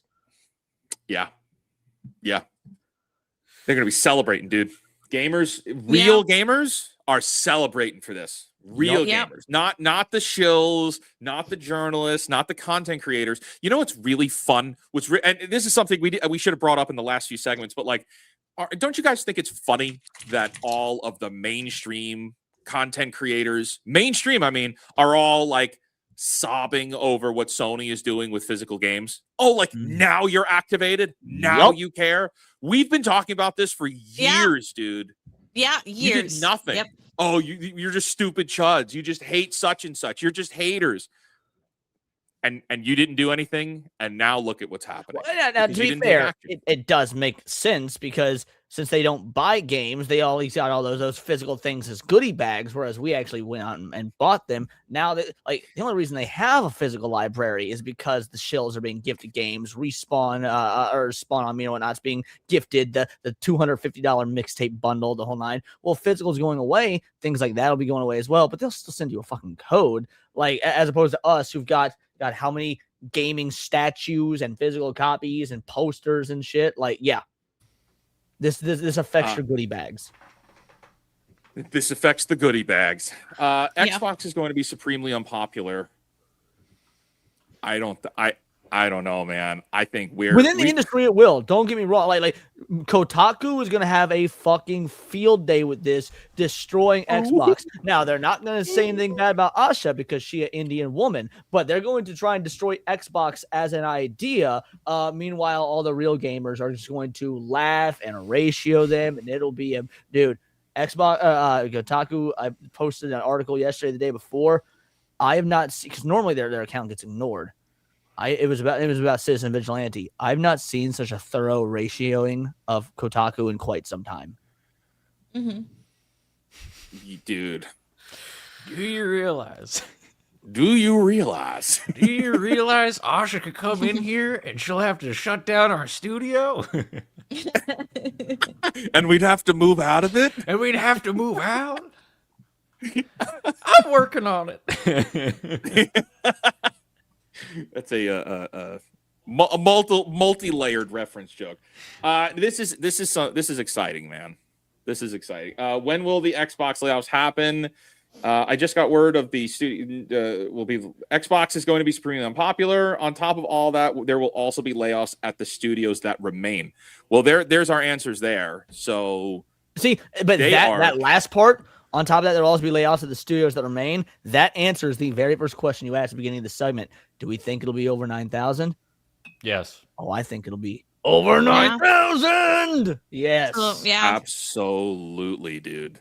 Absolutely. Well, this is an exciting one, and I think we're all going to be talking about it as soon as it starts to happen. I mean, look, we got pretty much, I'd say, 48 hours, and then heads are going to start to roll. Mm-hmm. I usually try to minimize the level of gaming coverage I do throughout the week and focus on politics and anime and stuff because I know that we always go balls to the wall on SNH. This is the type of story I will not be able to ignore. I'm talking about this on Wednesday, and I'm talking about this on Thursday, and I'll be talking about it again on fucking Saturday Night Hypnosis. This is because with every day, there's gonna be more things posted on X, more things coming out. Not studio heads, but people in the industry that they're gonna be posting on X. Well, didn't even know I was laid off until IGN wrote the article. I love it when we get tweets from people that work at studios that found out they got laid off from an IGN article because the head honchos hadn't told them yet. Oh, bro, it gets me hard. And with that, let's get back to the people. Sorry. Pause. Hey.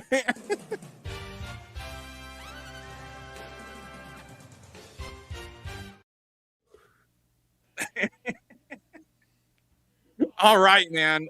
We've got a few more supers here we got to get to. We also got some gifted games we're going to check out. Guys, this has been an incredible 4th of July spectacular. I'm really glad we got to do this. Me too. Yeah. But before we do that, man, can I just say, I have seen Atreus playing Steam games. I have seen Cassie playing Steam games tonight. Ada, we know, is out with family. Hypno, we know, is out with family. But we got Sheep is with family. Sheep told me he's out with the wife. Yeah. Sheep is out with family. So we got 2 of the crew just wanted to hang out, just wanted to play games. So we got you. We see you. We caught you. All right. Anyway, get back to the people. And speaking of playing games, we are all also, to my knowledge, at some point tonight. Don't know if we have an exact time. Where you, Sev, Sheep, Hypno, all going to be playing Mecha Chameleon together. Yeah. Later tonight. Yep. Late Plugging Muddy Waters for a 2-banger. Tiger King continues to earn my respect. Oh, all the time. Even when I disagree vehemently with Tiger King, I respect the motherfucker. He's great. Shout out Tiger King. Timmy Brasher with a 2-banger. President Jared Leto, next election. Okay. Oh, no. Need you to rein it in, son. No. No, let's settle down. Maybe we've gone too far. His campaign is going to be the next Tron movie. No. Oh, it's adorable. You think there'll be a next Tron movie? I know it won't be. Adana Soto with a 5-banger. Don't forget about BioWare. They're still trying to make the new Mass Effect 4 or 5, and everyone is all-in ship. Everyone is on. I think it's supposed to be all hands on deck. Everyone is in that game. All in ship in that game. I think it means all hands on deck. All in ship. All in ship. That's pretty good. Anybody else? Super chat, but Matt Stanford gave Leto the perfect campaign. Vote for me, or I'll make another movie. Oh, well, there you go. Did anybody else let the fish die, not on purpose, but they just kept dying in Mass Effect? Or was it just me? Well, with the way that you cook, I wouldn't be surprised if that's, you also can't keep a fish alive, so. Damn. War Wizard with a 5-banger. Say what you will about Xbox. Their Play Anywhere program is really good. There are a lot of games that you buy once and play on console, PC, and handheld.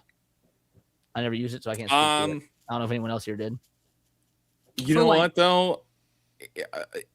If they hadn't been marketing it the way that they did, if it was just a feature and not like the whole case to be made, it would have been fine. But they made their entire identity, everything is an Xbox. There should have still been, there's an Xbox, and it could have just been, hey, yeah, but also Xbox is on your PC as well. Like they could have been more subtle about it, more respectable to their brand, and it would have worked. It was a complete marketing failure, but you're War Wizard, you're not wrong. You are not wrong. All right, let's get to, we got some gifted games here. Pulling this up. We've got from Doombanger. Hey, Fake Wizard, this seems right for you to be that great white wizard. Why is there always... I get these gifted games, and everybody says, like, oh, you're the white guy. And I'm like, well, yes, thank you. But, like, why do you need to point it out? You know what I mean? Wizard that has to save the day who is also bald. Yes. I will graciously accept that. Thank you. Who else we got? I am sharing my screen now because I got one. Okay. What the hell, dude? Hypno sent me a gifted game. This is why I burst out laughing and then muted myself because I was laughing for like 5 minutes when you sent me this. It says, a gay love story about gay love. In case you need a video game to teach you about the man you're with. Also, anti-sip. Thank you, Hypno, for the gifted game. How did you get gifted a game about gay shit, yet I catch the strays? Well, you know what? That game may be a little bit ambiguous. Who knows what it's really about? Who knows? And Terra Crystal gifted me Spilled. He says, easy game, safe to stream. It only takes about an hour to win. It's fun for being very simplistic. Thank you, Terra Crystal. Wow.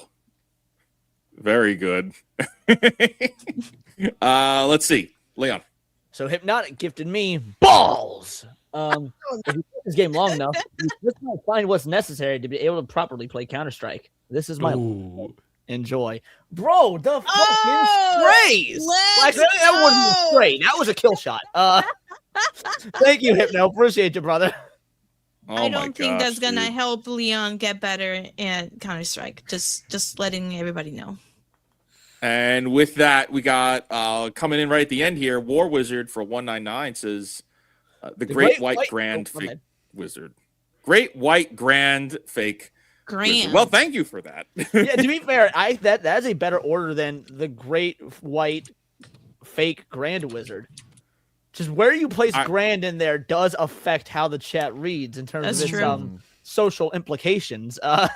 It needs more words in it, though. There wasn't enough words. They needed more. We needed like 3 more words in there. You spent the whole $2. Use that character count, dude. Well, do more I dress like Gandalf. You know, a wizard is in the name. I would have thought that it's like, you know, people understand it's like a fantasy wizard, and yet somehow people are like, the bad kind. Leon, are you going here? No, it's not Gandalf. I'm actually dressed as the Magic the Gathering art for Invoke Prejudice. Exactly. That's me. I'm it's on a deep cut reference for anybody in the chat that gets it. Are you doing your stream before games tonight? No. If you're talking about the analog horror stream, no. We're just gonna do the gaming one because algorithmically, YouTube, at least they say that you're only supposed to do like 1 stream per day per channel, and I normally do the we're live right now. Since we're live right now, but that's as okay. I mean, I didn't have anything planned for it anyway. So, and this was so much fun. I'm glad we did it. I am glad we did this too. Is there anybody streaming out there that we should redirect to? Let me check. while we're still live, and we could because we're wrapping up here. Yeah. I just want to see, guys, is anybody in the chat, who should we redirect to before we close out?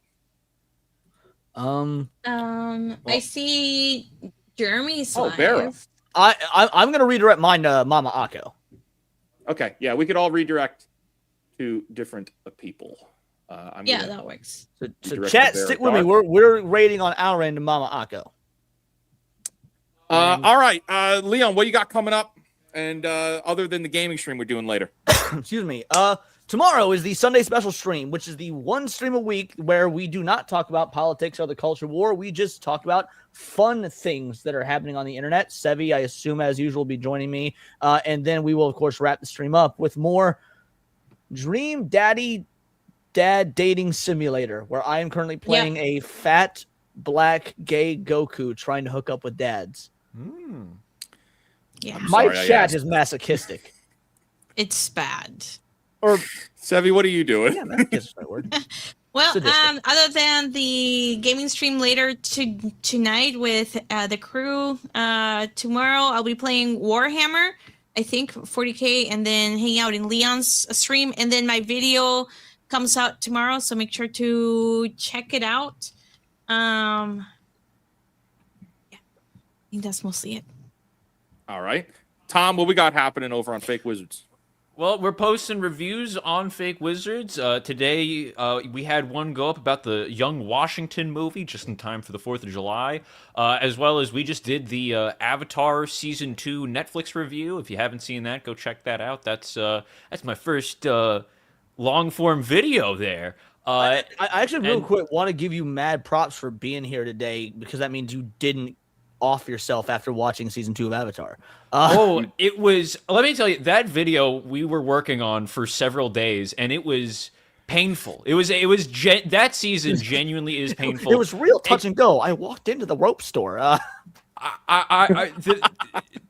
The final recording cut for that video was 50 minutes, and I got it down to 20, but there's too much to say about how bad that season actually is. It is insane.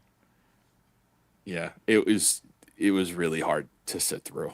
It was not a good show. It is not. They should be ashamed of themselves for what they've done. But guys, I think that's gonna tie everything up here. So everybody, thank you for being here. Happy 250 to the United States of America, greatest country in the world. Will always be the greatest country in the world.